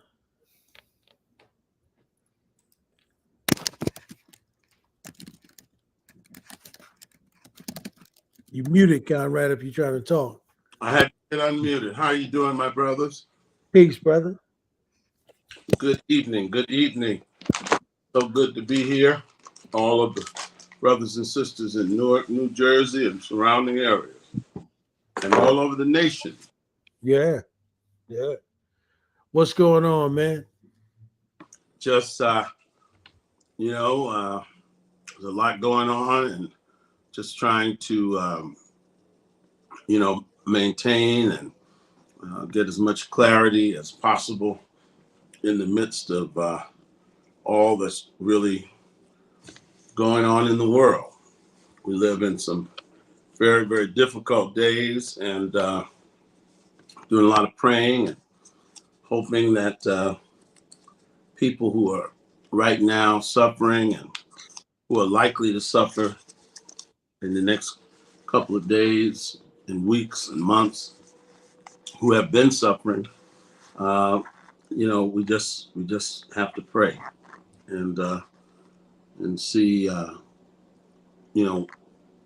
what the God of creation will do out of this situation. I say the God of creation because I have no real confidence in the political process in this matter, and so I think this is one of those times for divine intervention. Mm. I don't like to see any human being suffer, and I would not join anyone who would celebrate the suffering of anyone. Suffering is it's sort of a universal opponent of humanity, and there's a lot of suffering going on right now. That's absolutely right, man. And when you talk about the God of creation, right? And that's important because I think that it's easy for folks to look the other way, when it's not you, Mhm. and one of the things that Dr. Khalfani was just talking about, when he was, we were having this conversation and we went over, but he was talking about, our African traditions and those things that helped us deal with the current world we in because I was just I was telling him that you know my wife and I, Kim and I, we wake up in the morning, the first thing we do is we wake up and pray, right? Yes. Just thanking God. But there are people who don't do that, right? Right. And I do the other things too. I wake up, I turn on all the media in the house. I check my phone. I do all of that. But the first thing I find that I need to do, Brother Conrad, is for me is that I need to connect with God. And even sometime before I even get up, I just lay there and pray in the spirit, right? Because I know when I'm getting ready to deal with when I turn on, that television or I turn on my phone, I might not be prepared emotionally or even spiritually to deal with it. But I know if I pray first, I'm giving myself some grounding in order to be able to deal with what I'm about to tune into, and especially now, right? I mean, everything that's going on in the world today is extremely heavy, right? Is real I heavy. could not agree with you more. And I pray for people who don't feel the need to pray because I don't know how they make it. And Right. I tell you that there are times when, we can, through our own agency and through our own action, bring about change. And then there are times when we have to tap back into the African spirituality. Mm-hmm. Always been a mystical and uh, spiritual dimension uh, to our faith and our worldview.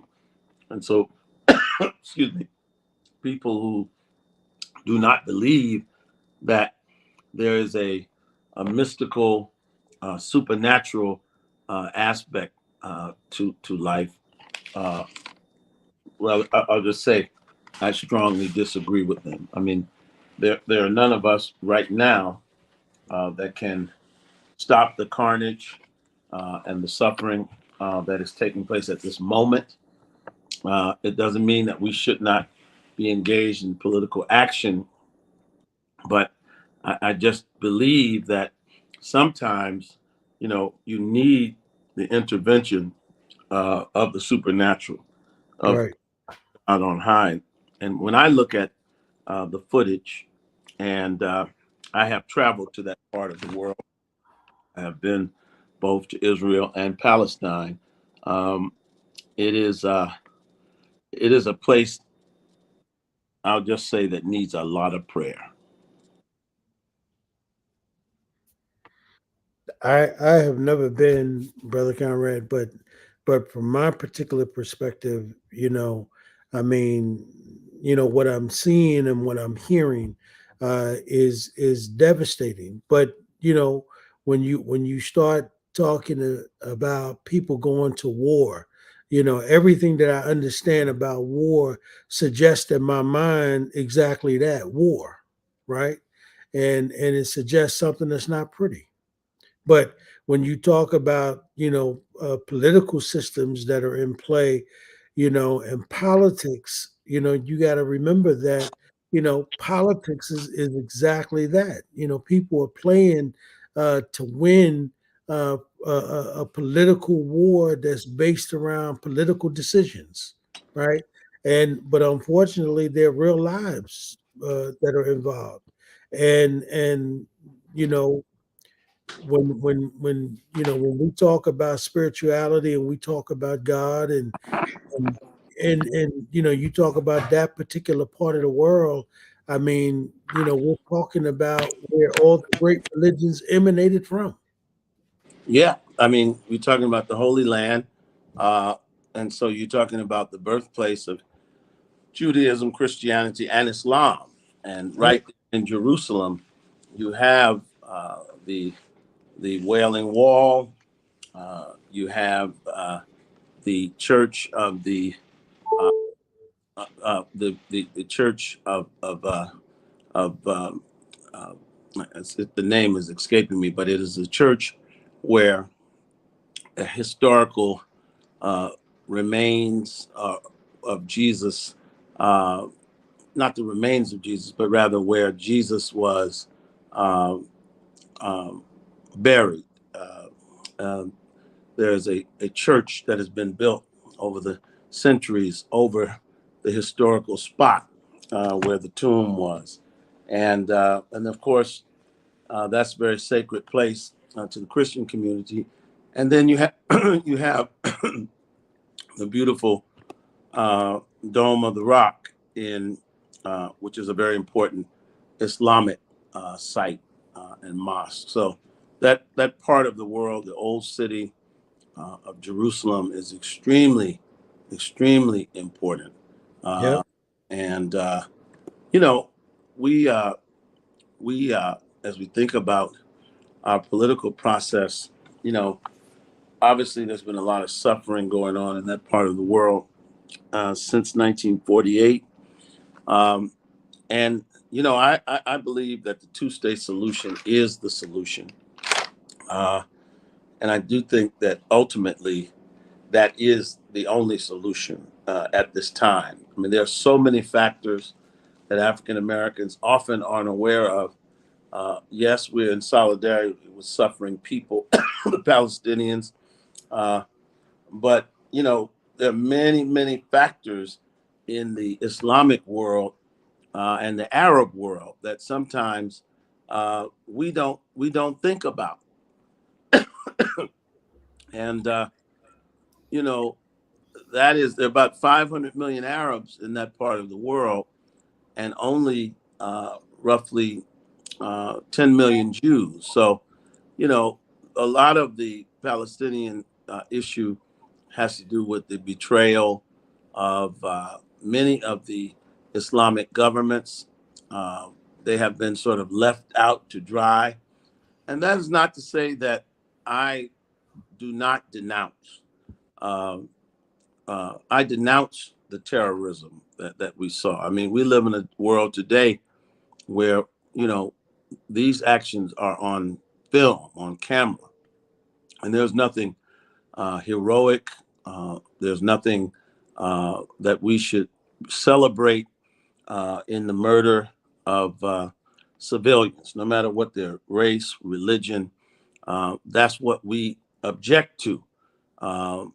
Surely a lot of civilians will be killed in the coming days, have been killed in the last several days in Palestine.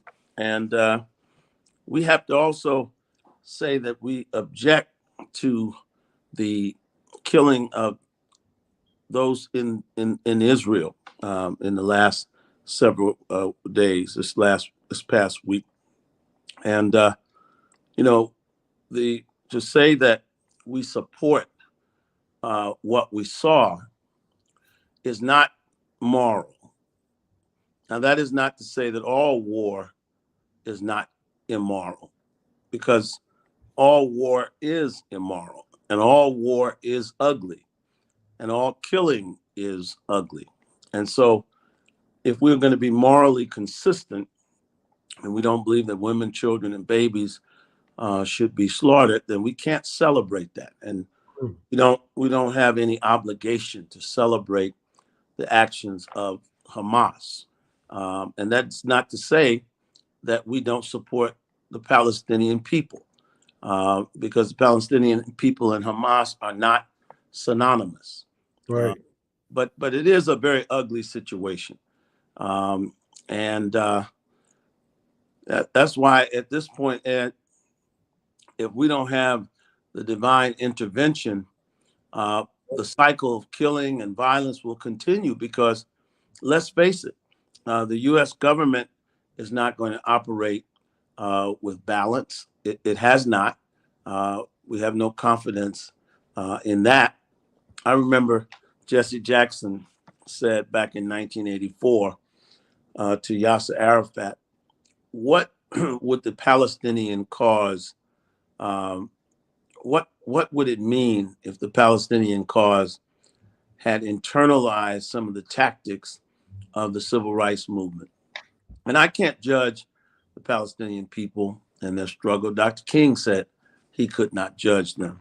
But one thing I do know about humanity, one thing I do know about people, is that when people see the images that they saw on television of women, children, babies being killed and kidnapped, that is not going to engender a lot of sympathy for the cause. Now, there are those who say that that is Hamas's objective, to derail the peace process.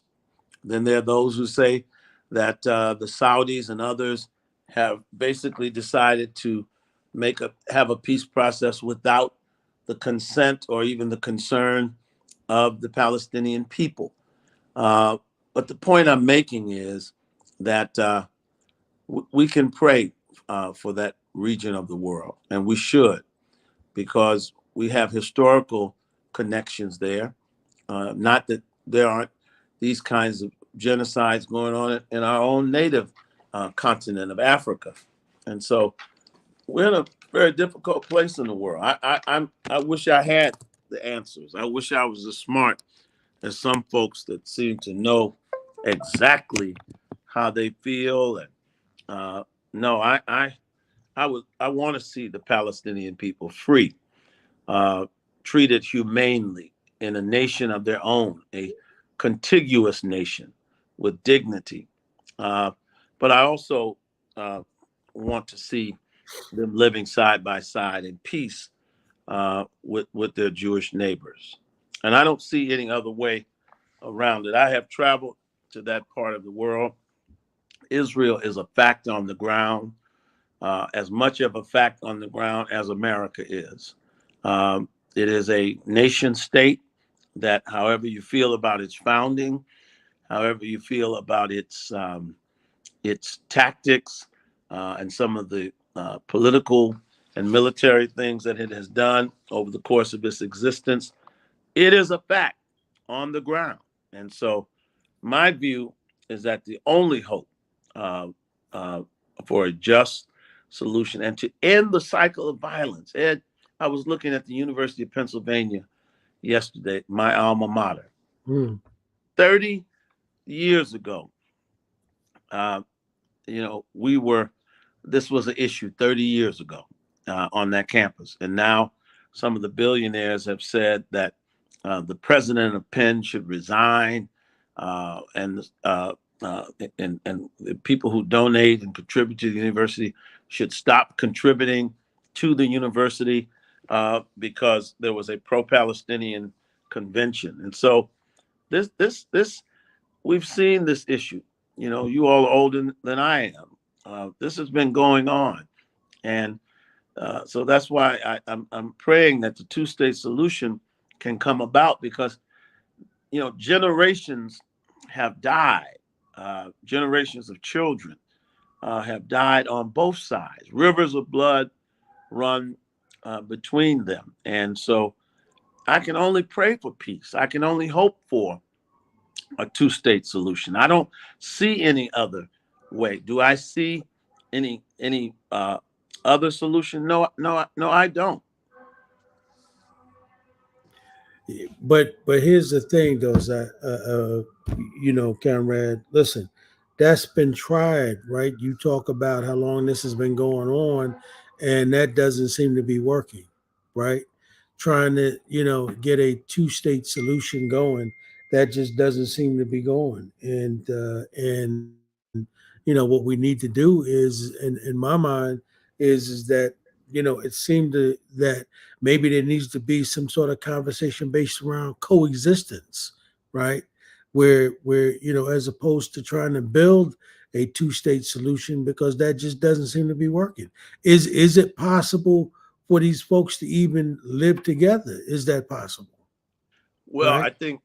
I think that's the issue. I think there are some who have been moving away from the two-state solution, as seeing that it's not really possible.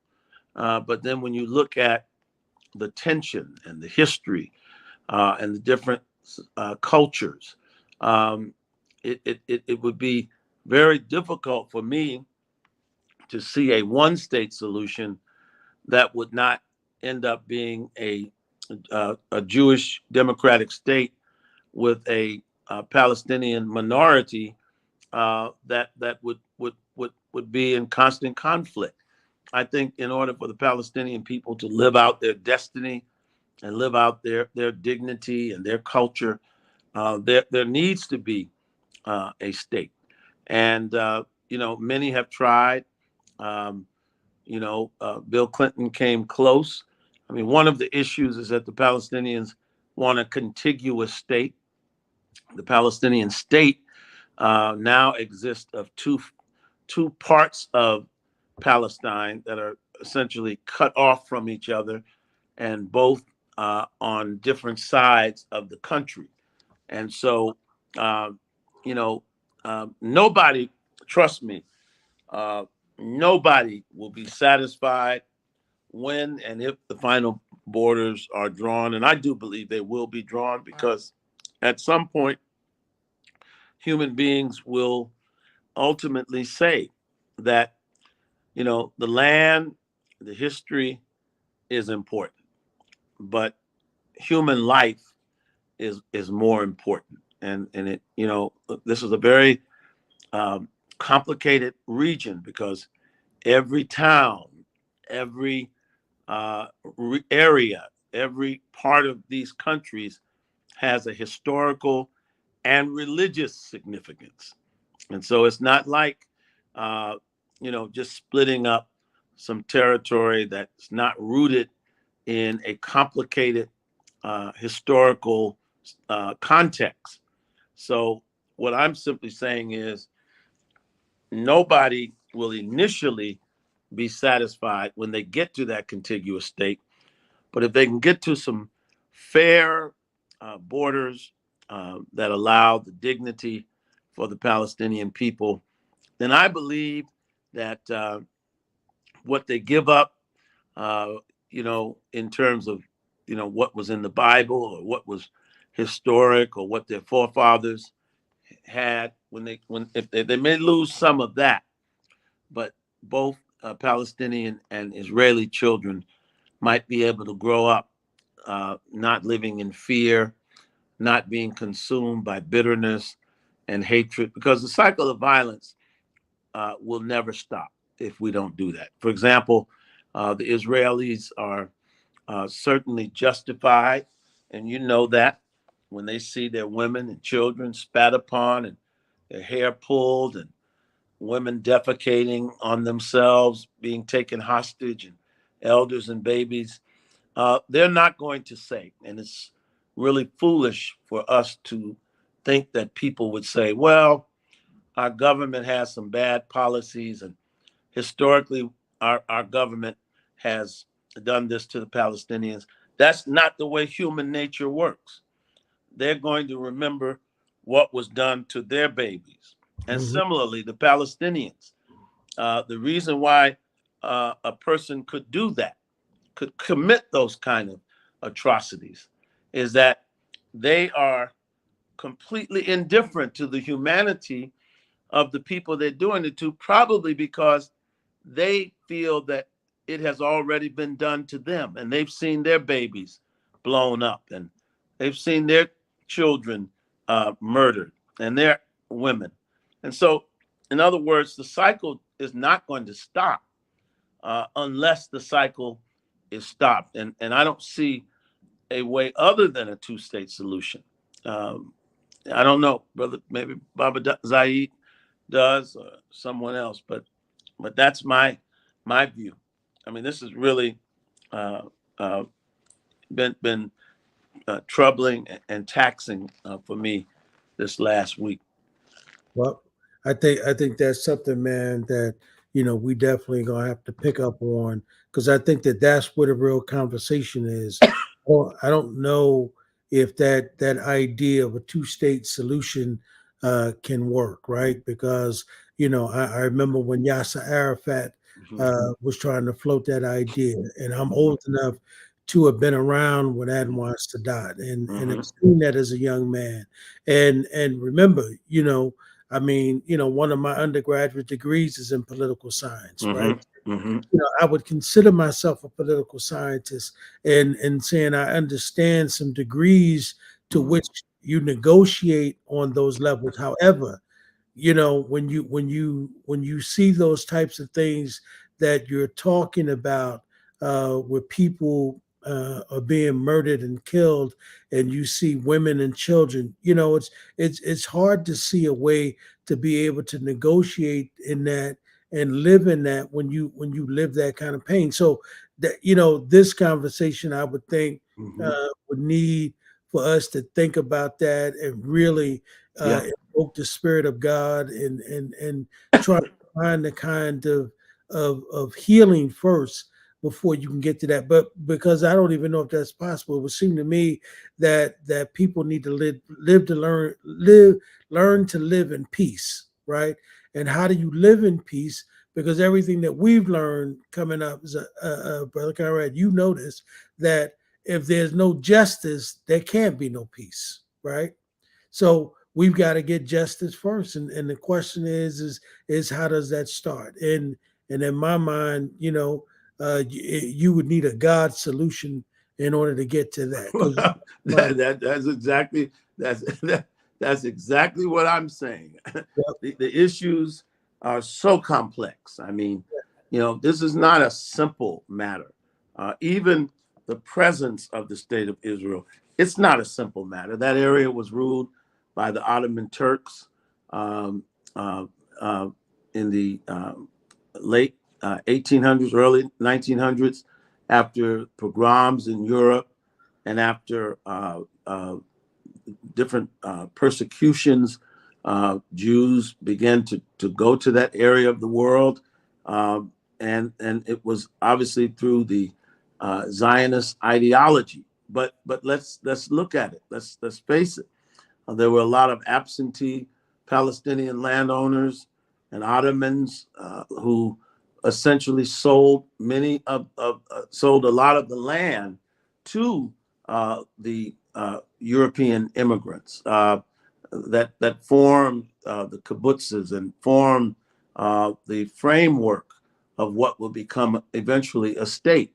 And so this is a fact that this happened. And so, as I said, the Palestinians are a sympathetic people, pardon me, in that many of the Muslim countries have abandoned them, have never been truly concerned about their well-being. And so, when you consider that, and then when you consider the sort of fact that the state of Israel is a well-formed nation state, and when you think about this is just the latest.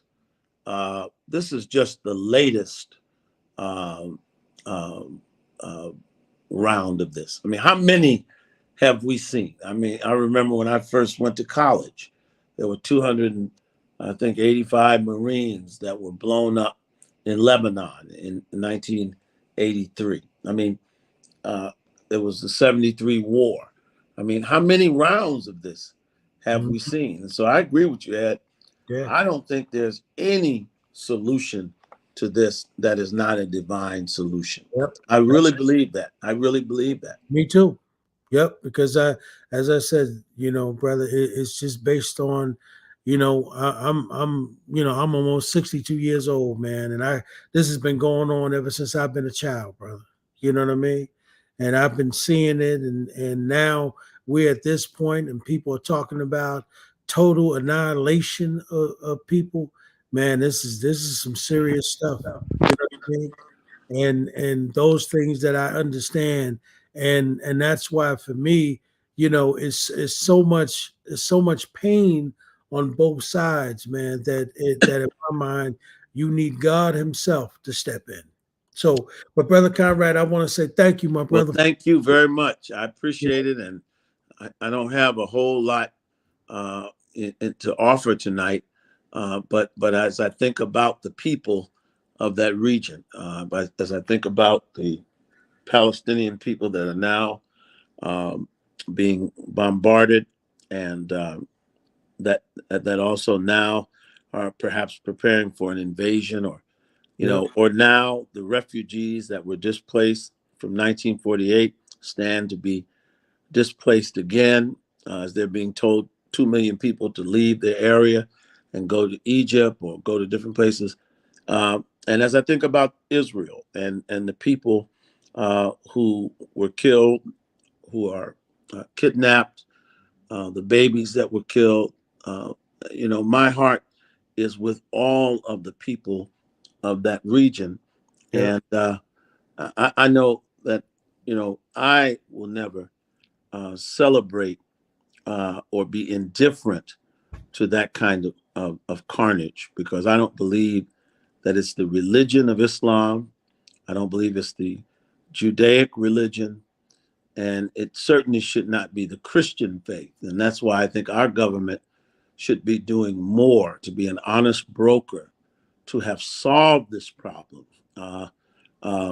So I pray. Yep. Well, I join you in that prayer, brother. And thank you very much, my brother, for coming through tonight. And have a good evening. All right. God bless. Right, brother. Peace, brother. Good evening, my sister. Welcome to the show. Good evening, and thank you all for having me once again. How you doing? Good to have you, my queen. Good to have you. I have a household issue that just came up. Just been going on. And let me just give Kim a quick introduction. Kim is one of our indigenous. I'm going to use the word because it doesn't get used right a lot. Right? We can talk about indigenous 500 years ago. We can't talk about indigenous locally, but one of our indigenous pioneering environmental justice warrior queens.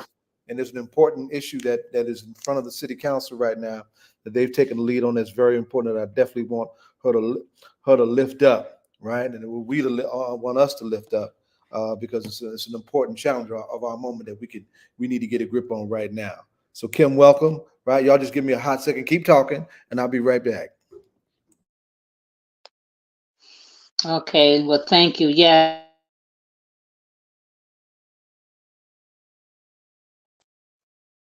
Can,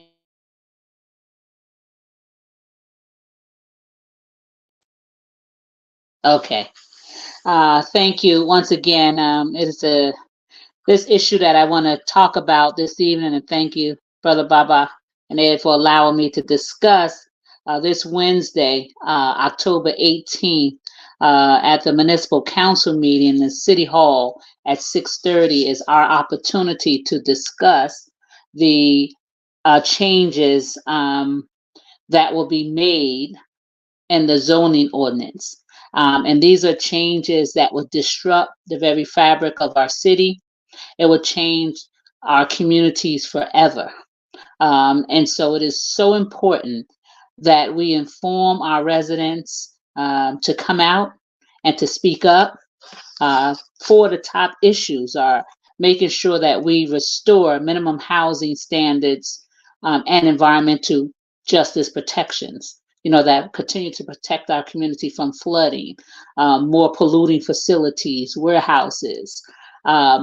We don't need any new liquor stores, bars, vape shops, hotels in some of the neighborhoods. And so this new zoning would allow that kind of development to occur on streets and communities where it just shouldn't be. We also want to make sure that we reinstate the public notices and hearings for proposed developments.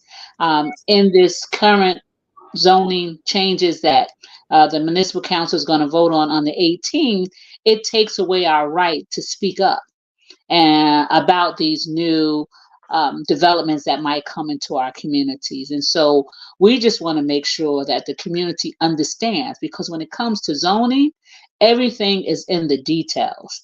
And in this new zoning ordinance, the devil is in the details. And, we have a mayor who truly believes that it's important for residents to have a voice and to speak up. And this zoning, if it's passed by the municipal council, it takes all that away. It's based on what we call the DAD model, where policies are decided, and then they're announced, and then they're defended. We come from a community, and especially from environmental justice, that we have to have meaningful participation in the narrative of what our community is supposed to look like. And we have to have a seat at the table. And so with the way this has been presented, yes, there was 8 community meetings, but residents responded. And we didn't get one response back from the city on the recommendations that the community put forth. And so we're saying, hey, just pump the brakes, take a pause, don't vote on this on the 18th, bring it back out to the community.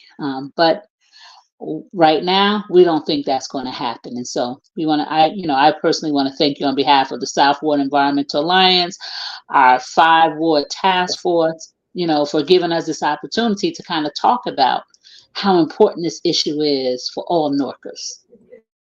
Let's back up, because it sounds like, just for folks who don't know, and a lot of us, our community has a long way to go to be conscious, organized participants in what we now call environmental justice, even though Newark has got an incredible history on that front, right? It sounds like, and I want you to just lay this out and be as detailed as you need to. Sounds like we have something on the books that's being tweaked, that's no longer nearly as sound as what we already have, in order to appease a new wave of developers who want to come in and just disregard all of what we have in the book that speaks to the very principles that you're talking about. Yes. Am I right on that? Right. So Yes. how did that happen? How did this backpedaling take place? Well, we originally started with the 360 master plan, and the mayor made sure that there was numerous amount of meetings throughout the whole city. Organizations was involved, businesses were involved, residents were involved.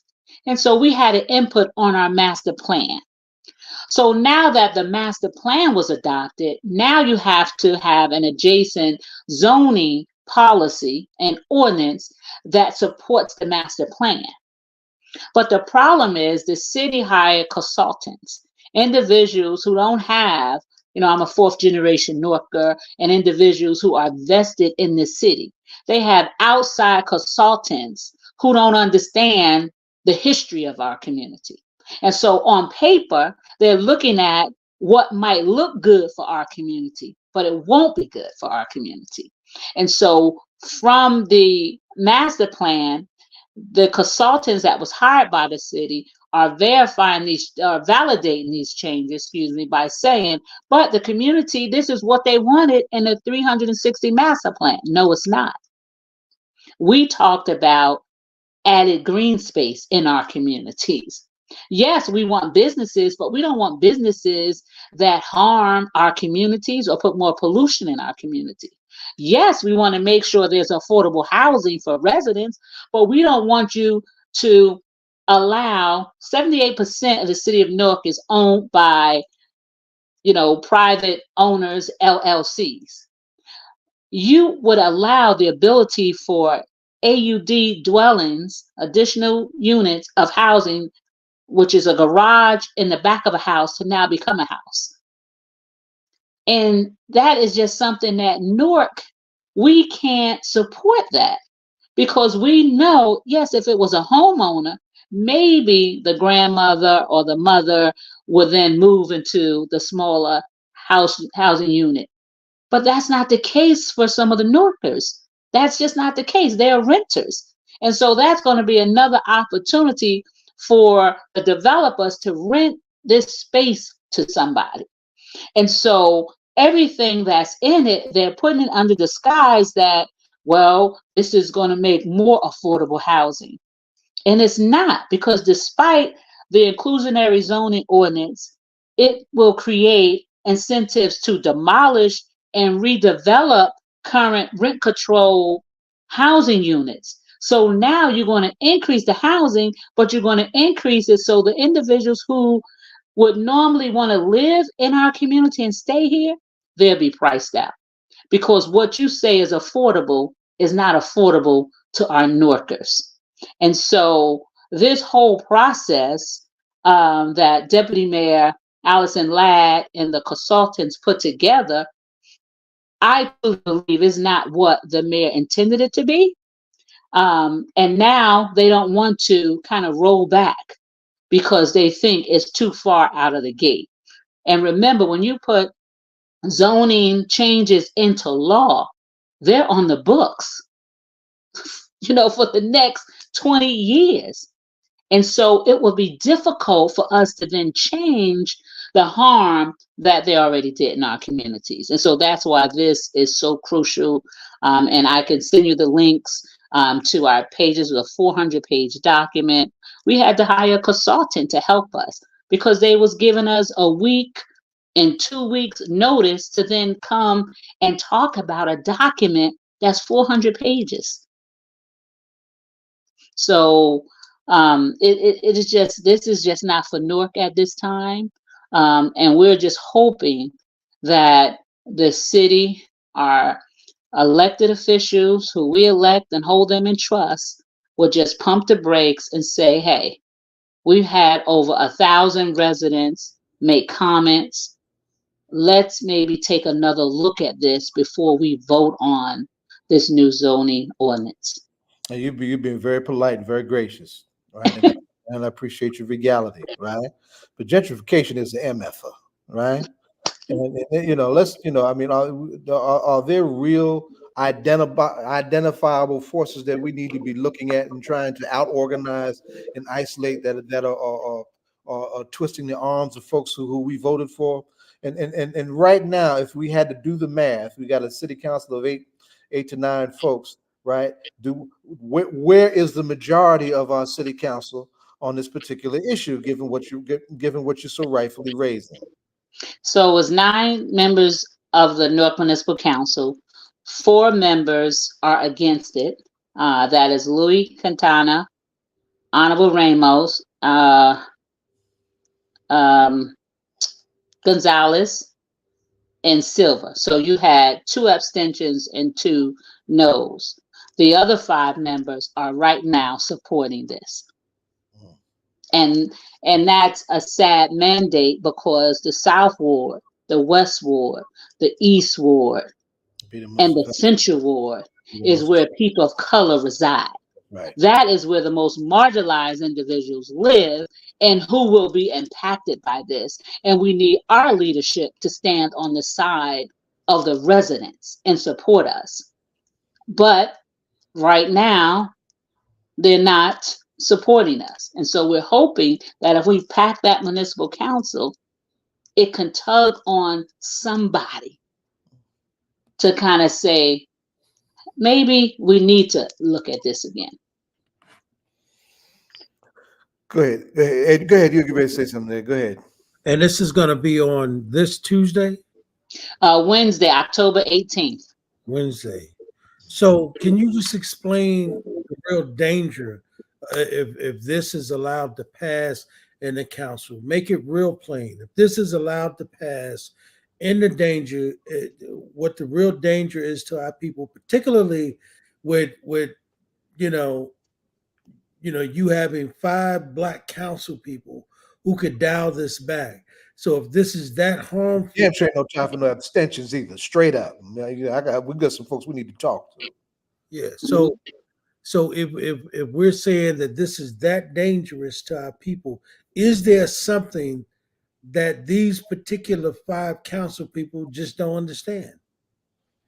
So can you just explain why is it so dangerous to our people? Well, when you think about some of the changes and you're looking at changing 1-family homes where now the owner can convert it to a 2-family home without even notifying the residents. A 2-family home become a 3-family, a 3 becomes a 4, where you used to could develop maybe a 10-story apartment building. Now you can make it into 70 and 80. So you're going to have overcrowding, right? Overcrowding in our community without transportation. So where you had a lot, for example, if I look at the corner of Bergen Street and Lyons Avenue, I grew up on 100th Street, which used to be our City National Bank. They're going to they can build a 20-story apartment building on that lot with no parking. You already have 100th Street, where you have 1-family and 2-family homes, and not everybody have a driveway. Where are people going to park? We know that transportation in our community is a problem. And so then when you think about now changing 1 family to 2-family, 2-family, 3 to 4, we already have flooding in our communities. The infrastructure that Newark is based, was built on cannot even hold what we currently have. Now you're going to be adding to that infrastructure. You see the sinkholes that are occurring in our city. You see, the flooding when it rains just for 5 minutes. Now you want to add more blacktop, more housing, and then you want to add, and it's not saying that I'm against businesses, but why would you put vaping shops, bars, more liquor stores in communities as opposed to bringing in more big green businesses, mom and pop stores, grocery stores, things that the community needs to help sustain them and support them. So that becomes dangerous because now you are increasing this neighborhood threefold with all these other elements that don't need to be in this space. And then lastly, I have to say this because I do think, as Brother Baba said, developers have to be in the pockets of some of these council people because you're making decisions that only benefit them. 78% of our city is renters. But now you're going to make it easier for developers to develop. That's dangerous because now I have a house that I've lived in all my life. I want to keep my house. You got these outside landlords that now they want to look at their house that was now a 3-family. Oh, I can make more money. I'm going to convert this to a 6-family. I don't have to notify the neighbors in this neighborhood. Now you're going to have more transient people moving in and out, which cause problems in our community. So it forever changes the fabric of neighborhoods, you know, and that's why it's so dangerous, and it has to be stopped. It just has to be stopped. And so this is going to be Wednesday, the 17th. The 18th. Wednesday the 18th. And is that an evening? Yeah, 6:30. 6:30, and because it's coming up for second vote and final passage, you don't even have to sign up. You just come up, and when that agenda item comes up, as many people who want to speak on this ordinance can speak. And so that's what we need. We need to make sure that we pack the room. Everybody comes on Wednesday, October the 18th, 6:30, City Hall, 920 Broad Street, to show up, let your voices be heard, to let people know we care about our communities, we care about our people, and we need economic, environmental, and social justice. And this goes against all of that. Now, is this the first time it's coming up for vote? For final vote, yeah. Well, they had the first reading 2 weeks ago, So the way that the ordinances are passed in the city, you have the first reading, right? That the municipal council vote. And at that time, you had 5 people to say yes and 4 to say no. So that's why it was able to come up for second and final passage on the 18th. And so you ID'd who those 5 that said yes and who are those 4 that said no, right?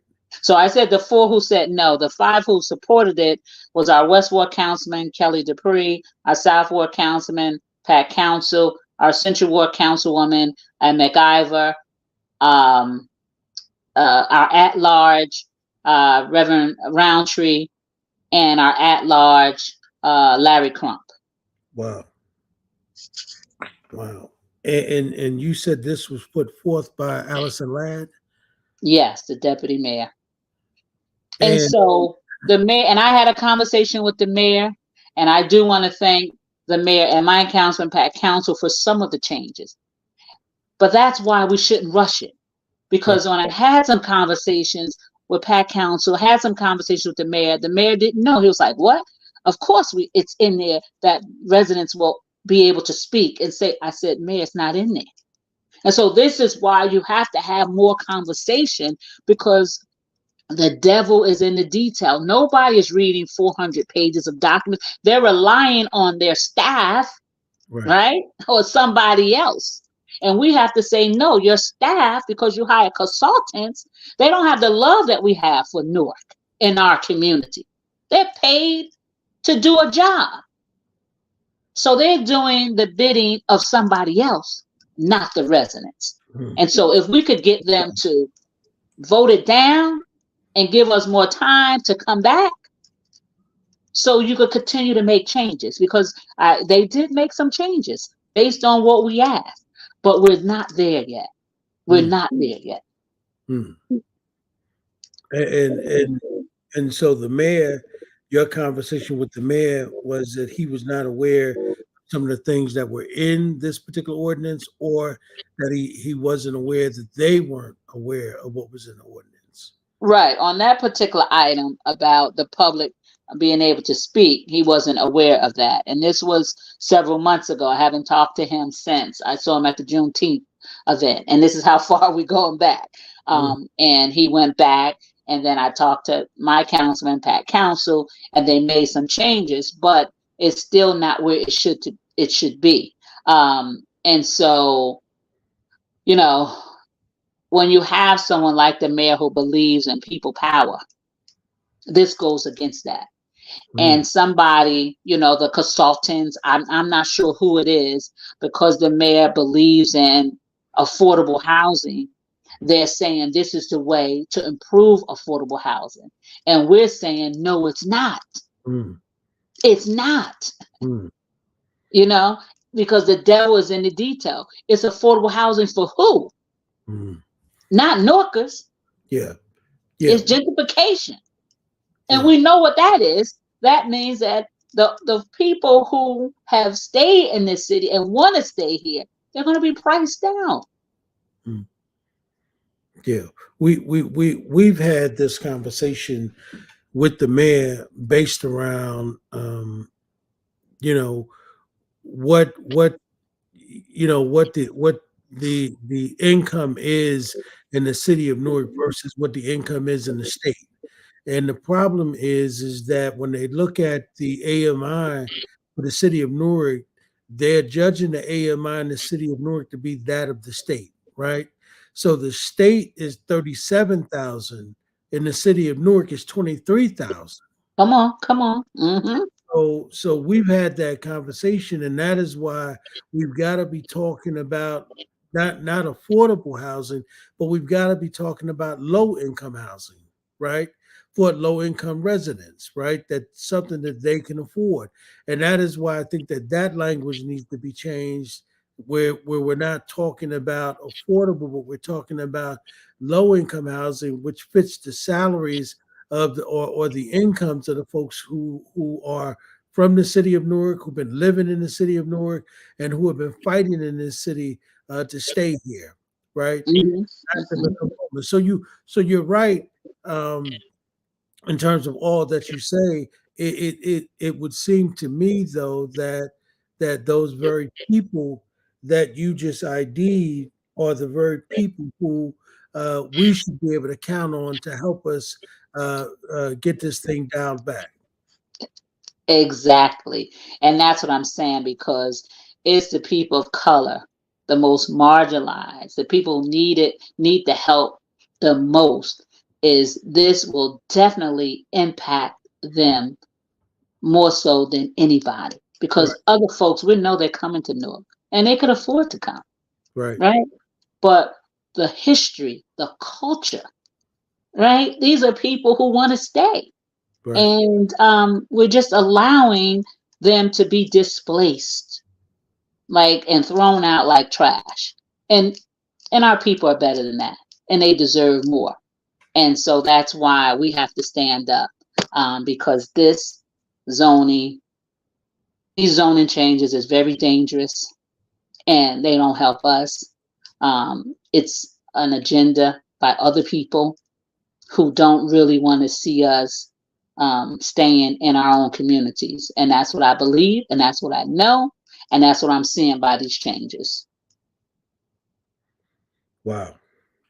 Well, I just I appreciate you bringing this to All Politics Are Local and bringing it to our attention, because we definitely don't want that to happen. I mean, because we've had Charles Barron on this show, and Charles is one of the ones who have been educated us. Charles used to run him out of East Brooklyn. Yeah. East New York. He did not play that. Yeah. And they hated him, but they respected him. He did not let them come into East New York, Brooklyn with that mess. Yeah. Yeah. And you hear people already say Newark is the next Brooklyn. It's been coming. And again, we have to, we want some changes in our community, right? We want certain kind of developments, but we have to be able to have communities that can coexist, and there's a mixture, that it's not all for people who make 100,000, 200,000 and more can stay in this area. The Right. folks who make 50,000 and under, you can only be here. No, Right. we have to make sure we can be in all of the wards and live a better quality of life Right. that isn't impacted by environmental degradation and nuisance, with liquor bars and vape shops. Like, I don't even know why you have to just establish a whole statement around vaping shops and hookah bars. And I don't even understand why you even have to bring that in. They should fall under the same rules, regulation, and guidelines like any other business. Mm. But you making a special kind of, Or dump them on us. I mean, come on. I don't understand. And so, I thank you. I do want to thank the members of our 5 ward task force, because this is just not the South Ward. We have members who represent every ward. And I thank them, for standing up and fighting. And we don't want this to be a Hispanic versus a Black. That's not what this conversation is about. Because when you think about the 4 individuals who, 2 abstained and 2 voted no. And I'm not even going to have that conversation with individuals, right? Mm. The conversation we should be having, this is about all Northers. And we know that the North Ward, right? And, they have some things over there that a lot of our other wards never had and never will have, right? And so, yes, they stand up and they fight. But we've been fighting in the other wards. We've been fighting. And so we don't deserve this kind of treatment from our leaders that we elected. And so we just want them to take another look and stop saying this is only coming from voices of the North Ward or the East Ward. No, I'm a South Ward, 4th generation individual, and the South Ward is standing strong, just like all the other wards. And the South Ward is where our mayor, our senators, our congressmen, our at-large. I mean, we have most of the elected officials in the South Ward. Right. And these changes will impact our ward the most. You can believe that. Listen, now, Kim, are there some links that we can share with our listeners? I just put our petition on our the petition you have it on our Facebook page. Are there any other links? Yeah, we need to have a call-in link or something like that. So you put up the www.linktr.ee/Newark zoning. I think I did. And then we have www.change.org. Oh, I put up change.org. That's what I saw. Okay, so that's one. And then where they can go for our resources is www.linktr.ee/Newark zoning. Okay, well, and that has the full letter that we sent to all our council people. It actually has the changes in the zoning. It's a lot of resources, all the articles that have been posted. It has the individuals that have supported us, Senator Teresa Ruiz, our assembly members as well, Pinto Marin and Spate. So it has all those individuals who have been standing up and supporting us, and you can actually see it's in black and white what the zoning changes would be, what they was in the past, and what we're trying to keep and maintain. So all that information is there for individuals to read. And if they still want to reach out to me, they can reach out to Kim Gaddy at South Ward, SOUTHWARDEA@gmail.com. Put both of those in the chat. I definitely missed something trying to bring it up that quick. I don't want to miss. Yeah, so that we can definitely go there and download that information, and we need to post that on All Politics Are Local, Yes, right? sir. We need to post that for Tuesday so that folks will, be educated when they walk in that room about what the facts are, right? Yeah. And be able to have an educated conversation that is void of emotion and cussing folks out in the in the council chamber, but have a conversation that is based around the very lives of the people that are going to be affected, right? Because we're talking about people, right, who are in some cases, right, one paycheck away from being homeless. Yes. Right? Yes. And we've got to have those very real conversations with those people, and they've got to be able to understand that if you have not read this document and if you do not understand this document, then what we need to do is have community meetings with folks who can read this document for us and explain it to us, right? so that way we can vote right intelligently about these particular decisions that you all are empowered to make, right? Because this is going to live long after you all are gone. And we all ought to do Oh, something. then later if you're not careful. Yeah, and we all ought to do something about making sure all of our people don't end up down at Newark Penn Station sleeping Oh out, yeah. right? Because this Yes. is very real. And if you don't understand it, then what you ought to do is excuse yourself from being able to vote on this at this very moment, Yeah. because this is very real. So Yes, it is. well, we need that information and we need to make it available, but we need community meetings, right? We need to have those so that people understand what that is, and that is why these particular people who are on this council are very important to making sure that those people who don't make $37,000 don't get priced out onto the street, right? Exactly. And that's the language we need to be using, right? We need to make it very black and white, right? Very black, right? Just in terms of having those conversations, and there was a time when you all sitting up here wasn't making $110,000 either, right? And let's keep that real, and explain that there are young people who want to get their lives started in the city of Newark, and unfortunately if The this elders want to remain in Newark. yeah, and the elders want to remain who are on fixed incomes, right? you know Mhm. not afford, for an owner to all of a sudden say, because remember, they did pass an ordinance that did not allow, as did not allow the owners to come back and raise the rent, $1,500-$1,600, right? They said that you could only, the mayor had put forth, this bill that said, look, you can only raise it by this particular amount. You can't go from 700 to all of a sudden asking folks for 2,200. That's just Exactly. right. Yeah, yeah. Right. And that's why we need these protections too, because, if we allow these changes to occur, more and more people are going to buy these homes. They're basically stealing them because our senior citizens, they can't afford them. Uh, and people are walking in our neighborhoods, calling up on the phone and just saying, hey, I'll give you this much for it, knowing that that property is more value.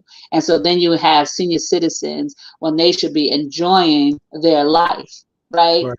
Now they're put in places where they shouldn't even be. They shouldn't even be living in some of the conditions that they're living in. And so you're exactly right. We have to be able to see the information. And that's why we put it out there with full transparency.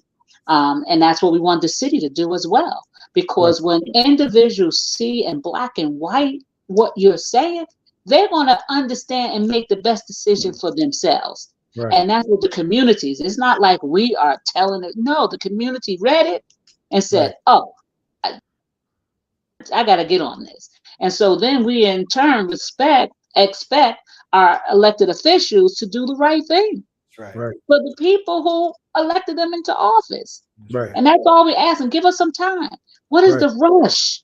Right. This is going to be on the books for 30 years. What Yeah. is the rush? Yeah. Just take a pause, pump the brakes, stop.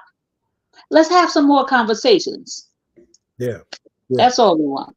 Yeah. And I think that is exactly what should be said, right, to all of those council members, right?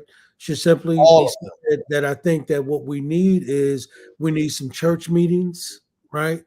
We need to take this into the community. We need to have some dialogue. We need to bring some professionals in, right? And explain this to our people in very black and white language. Let's talk to those particular people who understand what zoning is, right? Let's talk to people who are going to explain to us how somebody who has a 2-family or 3-family house now, when the zoning is changed, can literally go and tear their house down and build a 22 floor apartment building, right, on my property.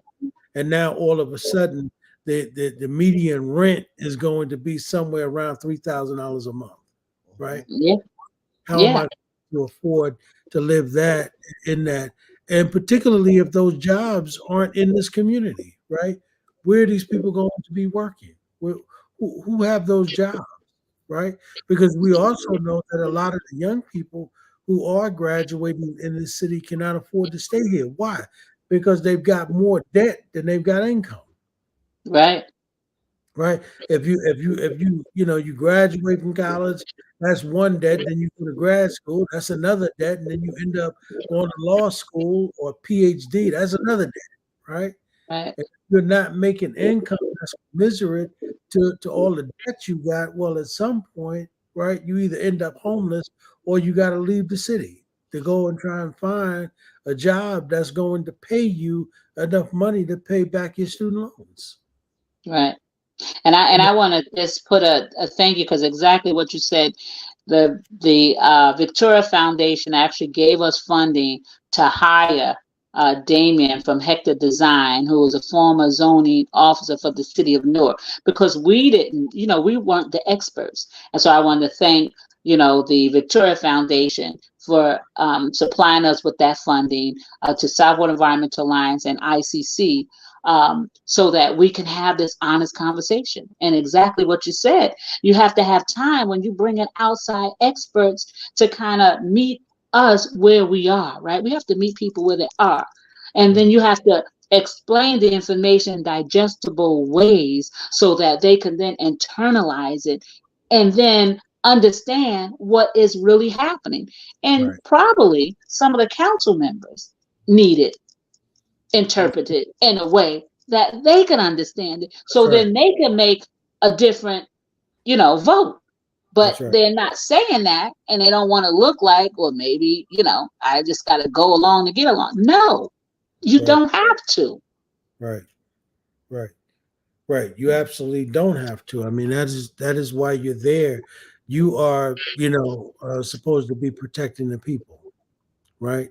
And you have a staff, and that staff is supposed to be able to help you get the information that you don't have, so that when you go to make go to make that vote, right, you and the other thing is the council could also get experts, right, to come in and explain that to them, say, well, here's what's been presented here today.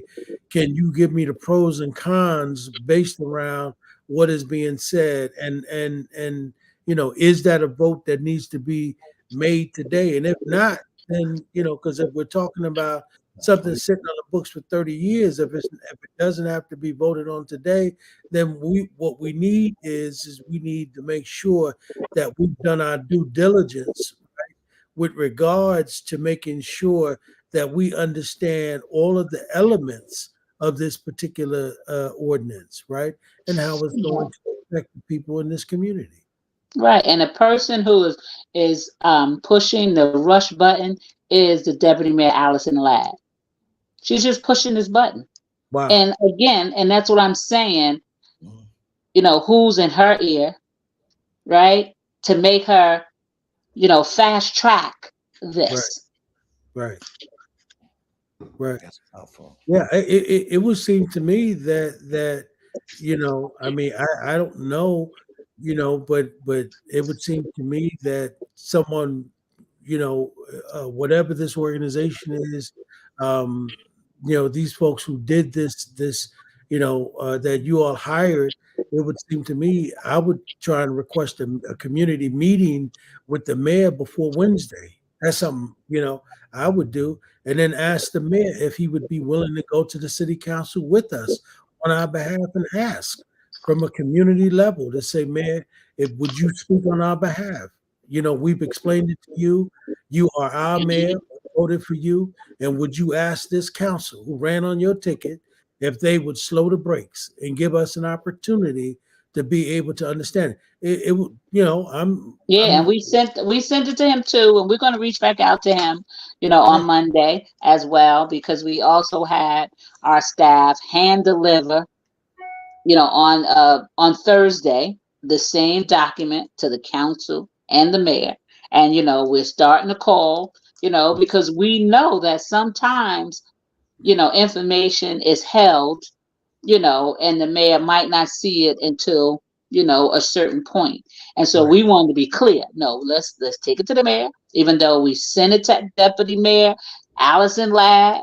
I don't know how much she's, giving the mayor or talking to him.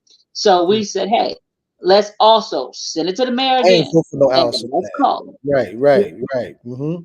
Right. Yeah. I'm saying, listen, what Mm-hmm. I'm saying is the community needs to get organized, right? And the Right. community needs to say, well, this is what's going to happen on Wednesday. And what we're asking for, Mayor, is if you can give us 30 minutes of your time, right? The community would like to talk to you, and we're asking if you would speak on our behalf at the city council meeting and ask these people who voted on your ticket, right, if they would slow their brakes so that we can have some community meetings so that our community understand what this is going to be effective. Because we can't, you can't, it, I'm just saying simply in my mind, we can't assume that, oh, the mayor had an opportunity to read it or somebody really told him what it was about. But if we ask a meeting and a group of us go down, with reasonable minds. I'm not saying, oh, most what I mean, all that. We want to Yeah. talk. We're community representatives, Mayor. We voted for you, and here's what we need. We need some help, right? Yeah. And this.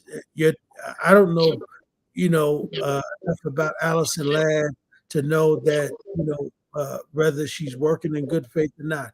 I don't know that, right? What I do know is that if this is not a good zoning law, then we need to take a look at it, right? Right. And I'm going to make it my business to go and look at all of the information that you just put up there. I'm going to make Thank it my you. business between now and Wednesday, educate myself on. Thank you. Yes. Yes. Yeah, I so appreciate that because put a that's all little we want warm people to do. Yeah, yeah. Hmm. And I would hope that the community does the same. But what I would recommend, right, is that you all who have brought in the experts, you all who have done the research, you all who know this document, you know I would request a meeting with the mayor between now and Wednesday, right, to have an opportunity to present that for him and to ask him for his help, right, and ask him, Mayor, here's what we say is in this document. Would you take a look at it and tell us, what you see in it? And is it possible for you to assist us in us getting, some help, right? And what we're asking for in terms of help is we just say, give us time to delay it and to review it so that more and more people will understand what this document is. Right. And so we're definitely going to reach back out because we sent him something last week. But again, we don't know if it got into his hands. And so Right. I thank you for that. And we're gonna step it up and make sure Yeah. that we request it. Yeah. Because we don't know. Like you said, we Right. we know who is in charge, his deputy mayor, Right. but you know, we don't know what she's Right. doing and not doing and what conversation. She says she's having conversations with the mayor, but Right. You can't assume that, right? right, Even if it requires, right, y'all going to the steps of City Hall, right, and having a press conference down there, right? us. That's Having right. a meeting, right? hmm And simply saying, here's a document that was presented and lay out the facts, right? Don't, these are the facts, right? This is not hyperbole. This is not, emotion speaking. These are the facts. This is what this is what our experts found, and this is what the effects are going to be. These are this is what the real income is in the city of Newark, and here's how it's going to affect folk. And yes, is it real? We can show you people who live underneath the bridge downtown Newark. We can show you people who go in the bathroom and gotta wash their behinds in City Hall. Why? These are people who used to live in our community, right? Mm-hmm. Who no longer can afford that. I'm not saying that's all of the folks down there, but that is some of our people, Indeed. right? Indeed it is. And those are real pictures. Now, if that requires bringing that to City Hall, taking those pictures, or bringing those people to City Hall, let's do it. Right? That's listen. I saw one of the congressmen who used to be a prosecutor, right? When they were trying to prove their points, what they did was they had their staffs go out and take pictures of people who were affected by the laws they were getting ready to make. And what he did was is that when his time came, he brought those pictures. Said, this is what this is going to do. You want to know what this is going to do? That's what it's going to do, right? And those people those Congress people had to think about it and say, you know what? Let me pump my brakes. I didn't know that. And Right. now other people, right, will begin to say, wow, I didn't know that, right? Mm-hmm. Because remember, most of our people are visual, right? Most of us aren't, like you said, we're not going to take the time to read a 400-page document. We want you to tell that to us. They pay people like me to read 400 pages, right? That's right. Right? Most people are not going to sit down and read 400 pages, right? Yeah, they're not. So, I tell my mother-in-law that all the time, when she get medical stuff and all of that, and I tell her, I say, I read that stuff for fun, Mom. You know what I mean? Right? Right. She's like, I can't understand one word to the. I know, I get it, right? But I'm reading that, but that's why we need people who can do that for us to explain that. Right. I had a conversation, with a brother today, and he was saying he was reading a document to say and R, right? Well, we did. It wasn't and it was and R. It sounds like he's saying either or, right? One or the other. Then get them both. You got to. They asking you to make a choice and or. Right. You can get this one or you can get that one. So he couldn't differentiate between the and or. Well, that's what they telling him. But Right. that's how it's worded for our people, and that's why we have to make sure those of us who understand that we help our people be able to get to that, Right. because that old saying, Kim, that says that what is success if all it means is you're successful, but the masses of our people are not Or successful? not. That's right. What does that mean, right? Yeah. Mm-hmm.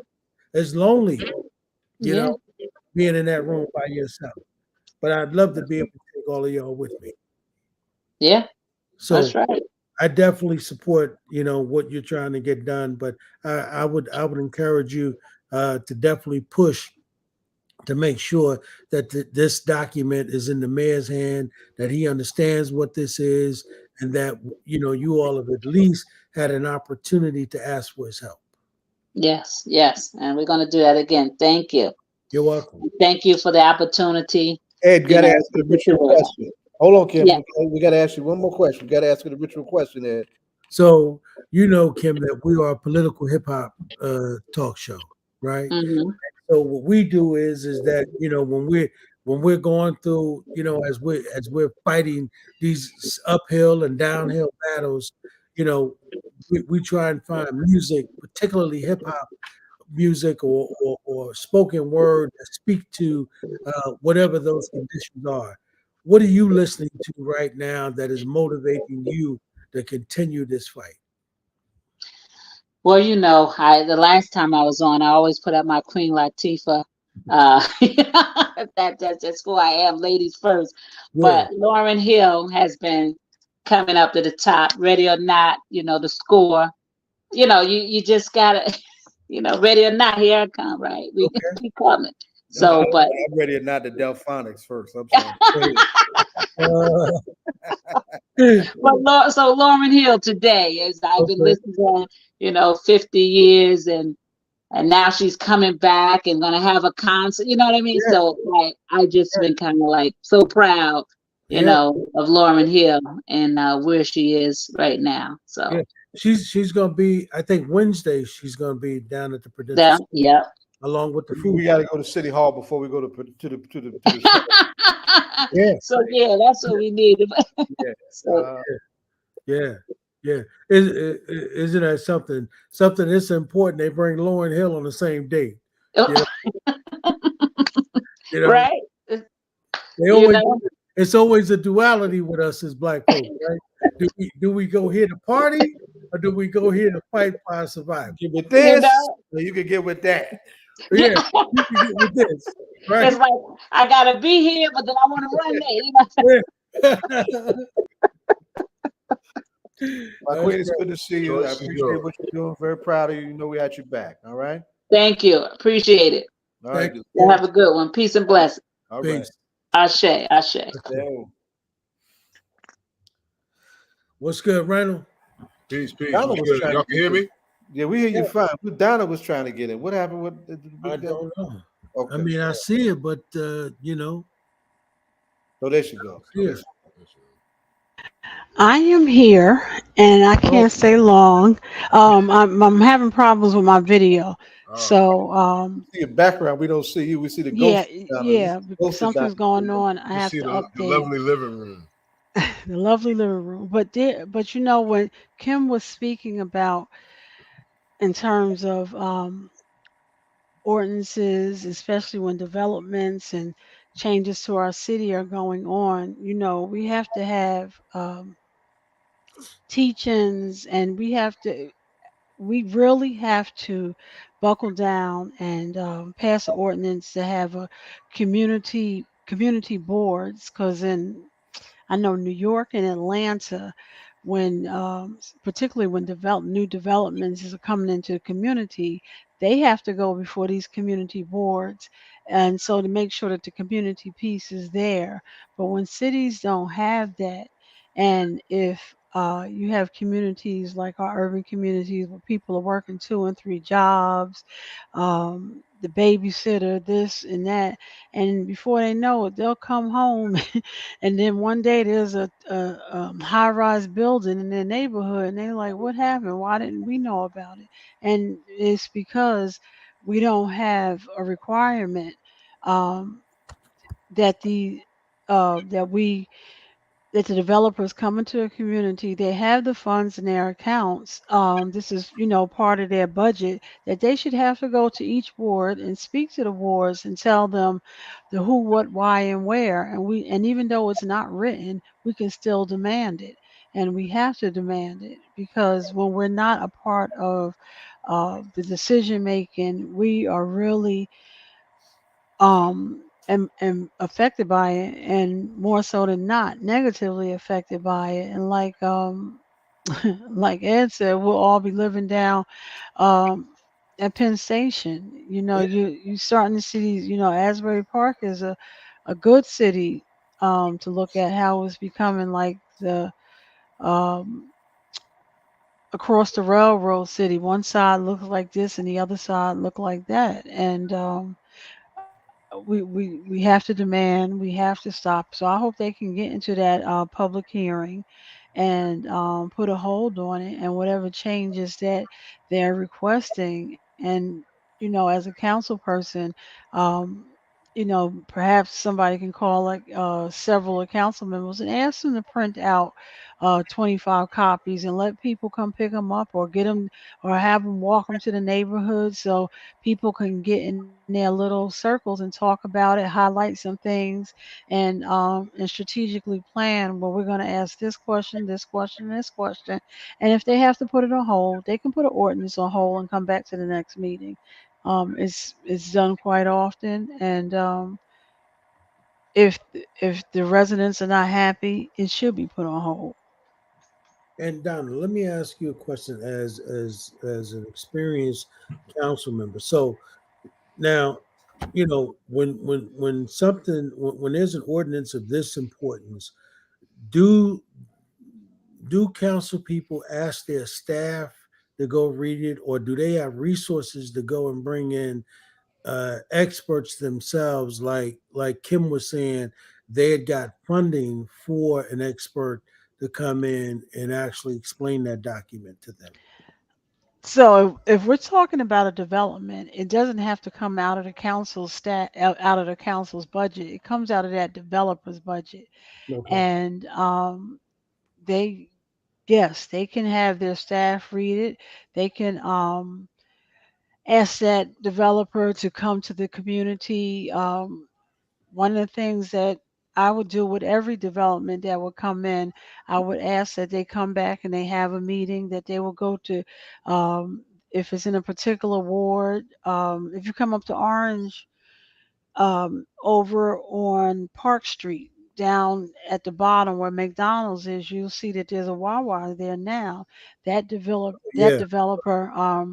Paramount, Richard Dunn, he came out and he did several community meetings, and he came to the church that's closest to that area. He went to City Hall because that's a central location, but the ask you have to ask, and if you're not asking, and trust me, if you're dealing with a developer who's built in New York, that is what they're used to doing, because they have to do it in New York. They have to go before the community, explain the development, answer questions, Yeah. and and yield to what the community is asking, to do in terms of changes and things of that nature.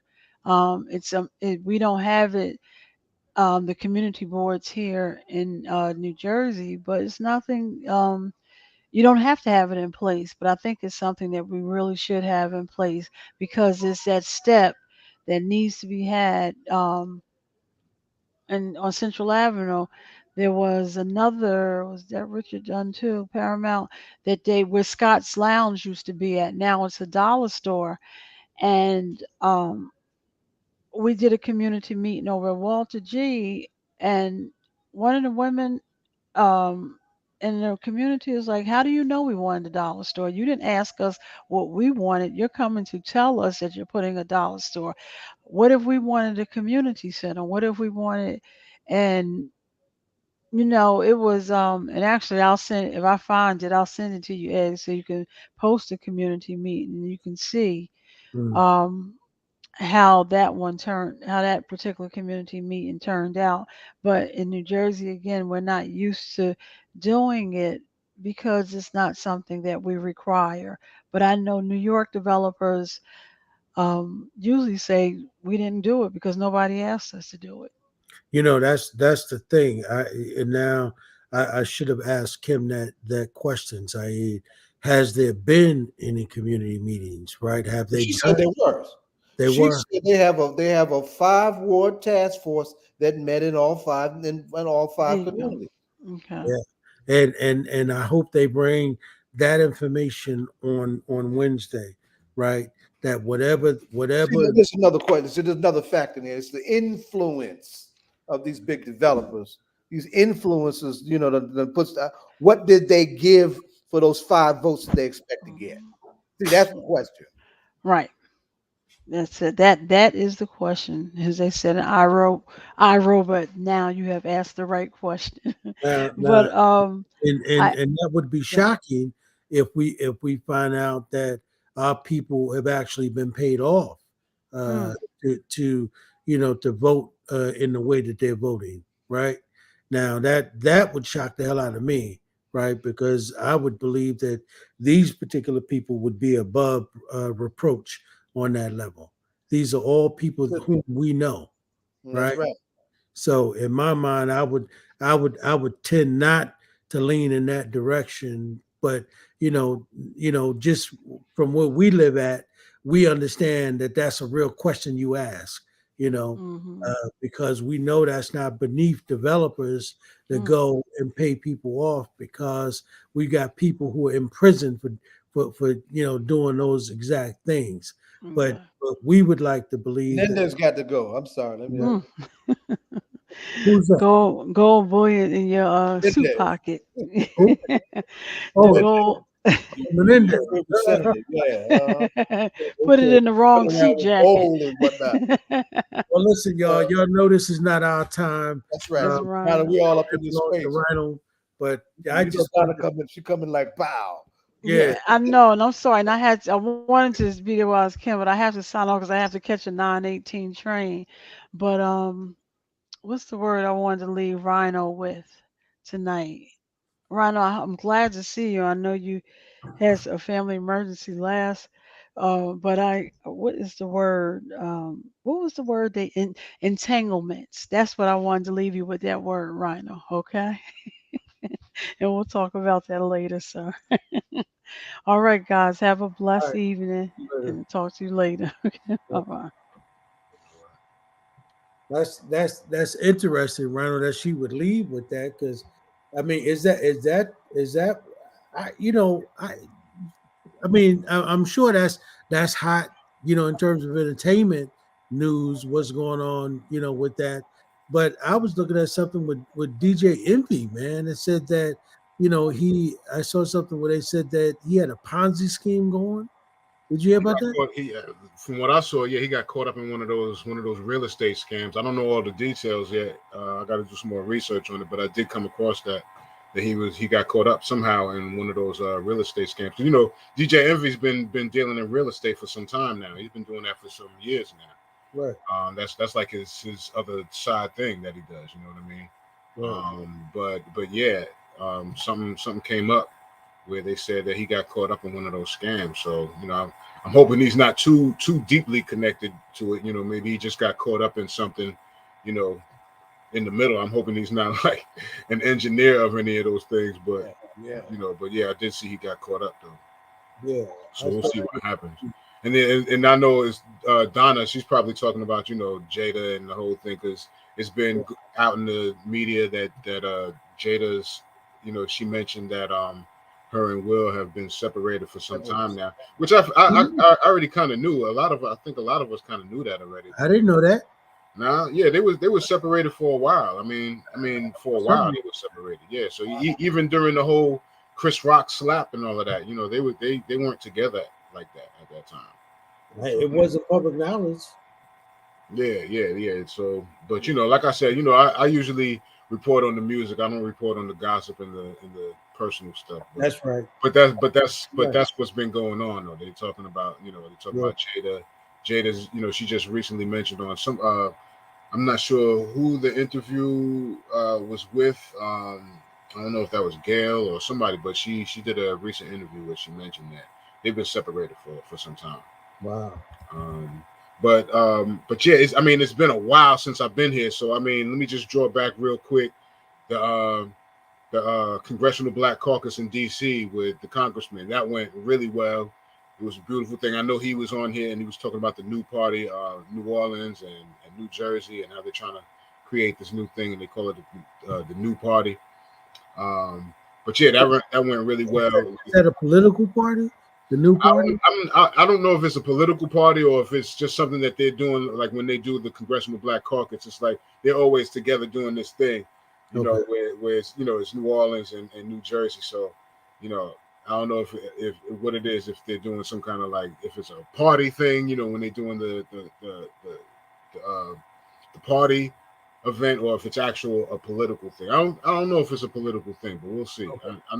I know Congressman's got more details on that, but that's something that they were definitely trying to spearhead while we were there that night, man. We had a great time. Me and my wife went, and it was nice. We had a good time. Since then, also after that, I think it was the weekend after that, I did the Newark Arts Museum. The Newark Arts Museum had a thing called Strings and Stanzas, where they had New Jersey Symphony. They had students from the Newark Arts School of Arts performing there with the whole orchestra was there, as well as we had Rod Digger there doing a couple of her hits and rocking with the symphony, rocking with D Cross, who's a human beatboxer, but he was also one of the instructors at NJ Pack when they had the hip hop program that my daughter was in, that Nishani was in. He was one of the beatboxers. Him, Purple Haze was there also in the audience checking it out. But that was huge. That was great for we had Rod Digger there. We had Madison Starr, who's Misa Hilton's daughter. Misa Hilton was P. Diddy's ex. So her daughter was there. C.J. Wallace, Biggie's Notorious B.I.G.'s son was in the house. He was there to support Madison Starr. So it was good to see him there in the house. But yeah, man, we had a good time, man. A lot of the artists and musicians were there. Terrence McKnight, who had an incredible performance, man, where he had the orchestra doing the music and he did his poetry over it. It was real heartfelt. A lot of emotion to what he brought to the stage. It was hosted by my homegirl Marcy. It was a great event. It was at Newark Museum of Arts, Newark Arts Museum. That was just the week before last, because last weekend we did a Day of Unity.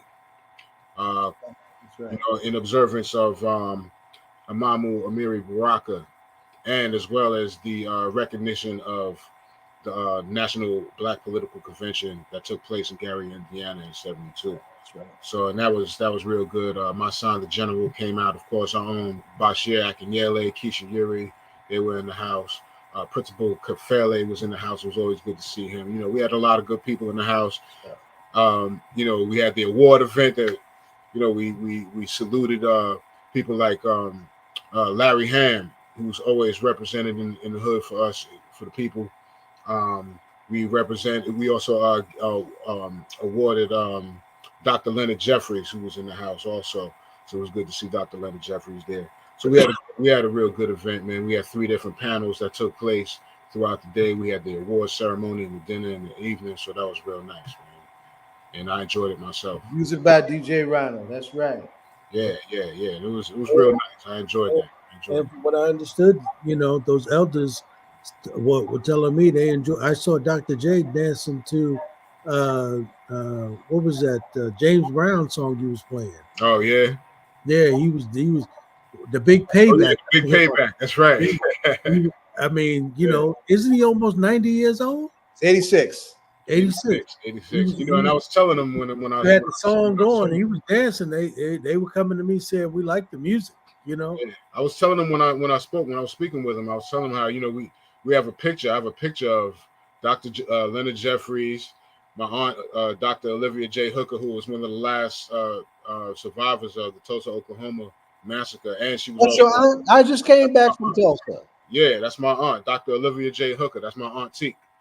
Yeah, and she was also the first African American woman in the Coast Guard. So she's a big child psychologist and all of that. She evaluated me when I was a kid, and the school system was trying to put me in special ed. She evaluated me and kept me out, of that situation. So my aunt Teek, man, she's a heavy figure. But I have a picture of Dr. Jeffries, my aunt Teek, and my daughter Nishani sitting in my aunt Teek's house. So yeah, that was nice, man. But it was good to see him, man. He's still vibrant, still got us, and him and his wife. It was a beautiful night. It was a beautiful the whole day, really. We went from 8 a.m. to what was it, 10 p.m., 11 p.m. Yeah. Like that. Yeah. And of course, remember we had Minister Farrakhan. Minister Farrakhan and the mayor. The mayor really. Anytime the mayor gets going, and you could tell, he originally started where he was just like, give his thanks and or whatever. But once the mayor starts going on his rants, man, those rants are so special, so important, man, because everything he says, man, just really hits home. Yeah. And it's very inspiring, man. Yeah, so big ups to Mayor Ross Baraka. Yeah. Definitely. So that was last weekend. Tomorrow, I'm going to be at 538 Broad Street for Hip Hop Against Hunger. We're doing an event there for Hip Hop Against Hunger on 538 Broad Street from 1 p.m. to 5 p.m.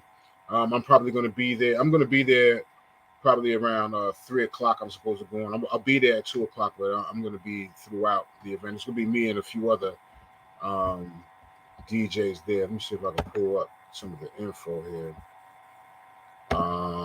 It's the 9th annual Hip Hop Against Hunger benefit show.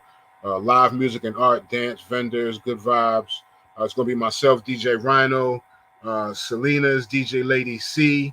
Then I have graffiti by Jaser and Soze Tats. Then I have performances by Jay Wonder, who's he's one of the artists from out here in Jersey, man. He's a rapper, and I really love this young brother, man. He's got a lot of strong material. His videos are good. His voice, his delivery. Check out Jay Wonder. He's going to be there. Janetza Miranda's going to be there. Lau Omalayo is going to be there. My man Knowledge. Plainfield.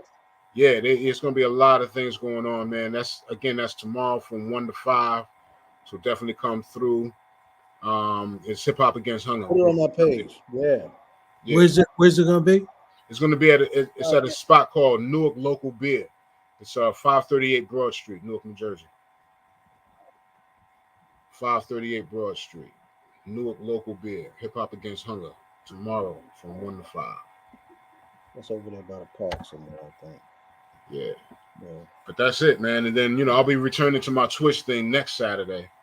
I haven't done that. Let me tell you, it's a good thing, but I've been busy. Man, like all summer, man. Since mid-July, mid-June, really. Mid-June. I've been busy, man. It's just been going. Yes, it's good to be DJ Rhino, man. Yeah, and with it being the 50th anniversary of hip hop, man, that's really what's been keeping me busy, man. Right. So I got to salute hip hop, man. I got to salute the culture of hip hop. Always, anytime I'm on here, I'm always talking about how the culture saved me. Right. And it really saved my life, man. It opened my mind and my heart and my spirit and got me enthused and passionate about some real things in life. And so 50 years later, as far as hip hop's existence, man, I gotta shout it out, man. It's been keeping me busy and keeping my pockets full, all of this year. So we gotta shout out the culture of hip hop and everybody that's contributed, man. And then we see, and you need to lift that. You need to tell that story more often too, because that's a great story. And people don't think of hip hop as a life-saving force, man. And it really was, man. At a time where my mother was concerned about my level of reading and how much I was reading or not. KRS and Chuck D really opened me up to the books, man. They opened me up to get into Malcolm, to get into the Panthers, get into Farrakhan, and everything in between. You know what I'm saying? And I was me and my man Cool Mellow Max 165. He was a graph writer, but he was also an MC, and he was we were doing music and stuff together. But that was my partner when it came down to just going to the bookstores, man. We were going in the bookstores all the time. We go up to Mart 125, 125th Street. We go everywhere, man, where they had black books. The brothers on the street, downtown, and we were just bookworms, man. We would just fill our minds up with all of that knowledge, man.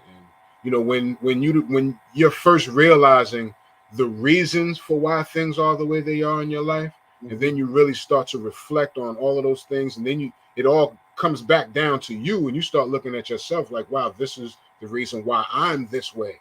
This is where you start to get that knowledge yourself, and you really start reflecting. You know what I mean? And so that's what it was, man. And we were passionate, man. I was super militant in my early 20s. Once I got that knowledge, man, and that's what it was about, man. So and I credit it all to hip hop, man, and to our leaders who came before us, because it was them that hip hop got their knowledge from. You know what I'm saying? So that's what it is. So big ups hip hop. And speaking of hip hop, I gotta shout out. I have to say this. I have to shout out Marley Marl. They had the hip hop BET Awards, BET Hip Hop Awards, just a couple of days ago, and they awarded They awarded Marley Marl with an award. And Marley Marl, in Swizz Beatz had to jump in real quick and remind his that Marley Marl was the one who really started sampling in hip hop. This whole sampling thing that everybody does, and it was a big, huge controversy in late 80s, early 90s. Like Marley Marl was the first one to really bring sampling to the forefront in hip hop, and we gotta salute that dude. And then in talking about sampling, this right here, I gotta say, rest in peace. Rest in peace, Rudolph Isley. Rudolph Isley was one of the original Isley brothers. When the Isley brothers first formed, it was Vernon Isley, it was O'Kelly Isley, Ronald Isley, Rudolph Isley, and it started off with those brothers, and they were doing gospel music. Brother Vernon, he passed, and it was just the three of them. The three of them went on to do great things. They went on to start their career as a group. They did the song "Shout." which became a big hit, and West End Shop. yeah, and so many people covered that song. And I remember when I was growing up, I knew nothing about the Isley Brothers having anything to do with that song. But later down the line, I find that out, and I'm like, wow. And I did the research, and they really had an extensive songwriting career, you know, early in the days. And they used to even roll with Jimi Hendrix, or Jimi Hendrix used to roll with them, you know, which is how Ernie Isley got his chops on his guitar. You know what I'm saying? But the Isley Brothers, the original Isley Brothers was Ronald, Kelly, Ronald O. Kelly, and Rudolph. And we just lost Rudolph. What was it, yesterday that we lost Rudolph Isley. He was in his 80s. I didn't realize he was that old. Yeah, he's in his 80s. And he's one of the eldest, one of the eldest brothers.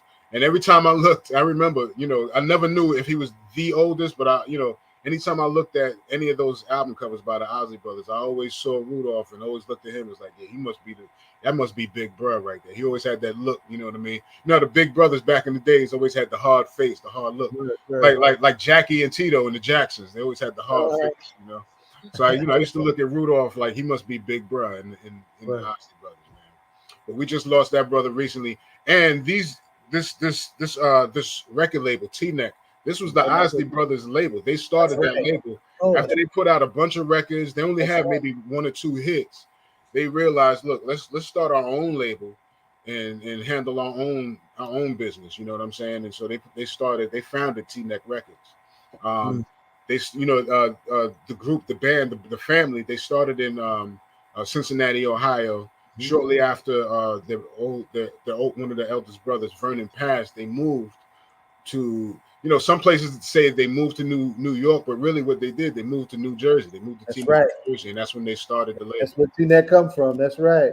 That's right. So yeah, big ups to and rest in peace to Rudolph Isley, one of the original founders and members of the Isley Brothers, who we sample all the time in hip hop.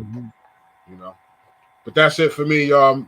Remember, tomorrow, Hip Hop for Hunger, 1 p.m., 538 Broad Street, Newark Local Beer. That's where it's going to be at. I'll be there around 2-3 o'clock and throughout the rest of the evening.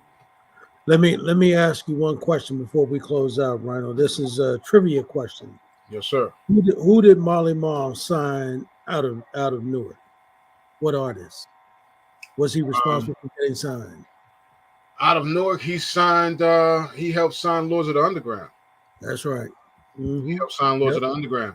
And I mean, he even helped sign Roxanne Shante, even though she's Queens / Newark. You know what I'm saying? She starts in Queens, but we like to claim her too in the bricks. But he helped her also. He set off her whole career. So yeah. Marley doesn't get the shine that he really, really deserves, because he really started a whole lot. I mean, I'm talking about stuff that we still do in hip hop today, as far as production and music and all of that. Yeah. He started a lot of that. Yep. Well, listen, man. I want to thank you, Rhino, for what you did. It was outstanding. Your contribution, your name was all over the place. You know what I mean? And thank you, man, for last Saturday. It was awesome, man. Everybody, everybody at the school, really enjoyed the presentation, and it was just an awesome day. It was a long day, but it was an awesome day, right? It was inspiring. And it concluded with them elders. And, we got to thank Zaid, for staying on his post. He was determined to get that done, and Junius Zaid, Williams was the other awardee, by the way. Huh? Junius Williams was the other awardee. Yes, Junius Williams. You mentioned the Demo. Junius Williams was the other one. Yeah. Yep. And we still have to connect with Mama Mina Baraka, and we still have to connect with Queen Mother Cleopatra Tucker. Yeah. So, that was Zaid's vision, and we definitely want to thank Zaid. It was awesome, and I thank God I got the video of all of that.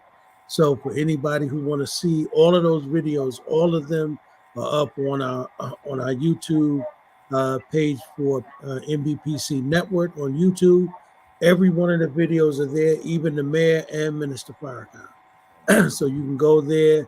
When you go there, all we ask is that you subscribe so that whenever we go live, you'll get, a bell that will let you know when we go live on YouTube, and you can watch all of those videos at your leisure and get a chance to learn what went on that day. So, Zaid, let's go on and thank all of our guests that were on tonight. First, we want to thank, of course, our brother who came on and he was dropping signs all throughout the show. Yes. We were supposed to have one of my daughters out that I'm actually working with out here in Louisiana. She's a sharp young organizer. We got to get it back on. And that's Josie Alexander, because we got some stuff going on with the police. We got some stuff going on with the violence thing.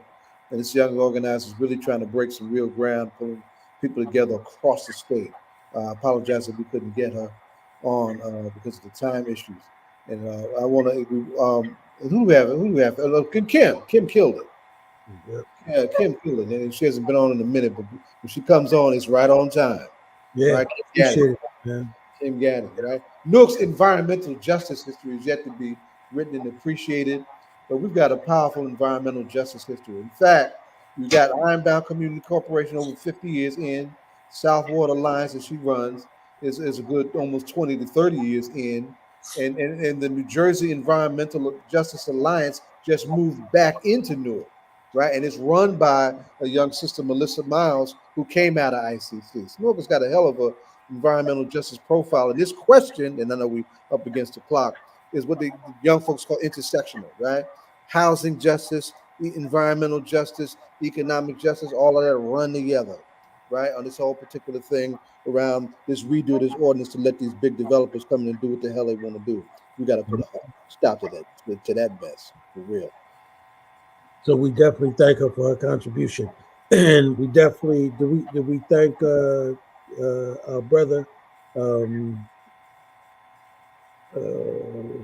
had Conrad on. You had Conrad on. I had to step when you did, but you had Conrad on. Yeah, we want to thank Conrad for coming through. We appreciate that.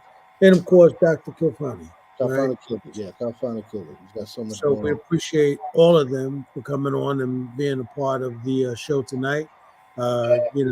Just tremendous information and sharing. So appreciated all the guests tonight. And of course, I appreciate you two brothers for coming through and, continuing to beat the drum tonight.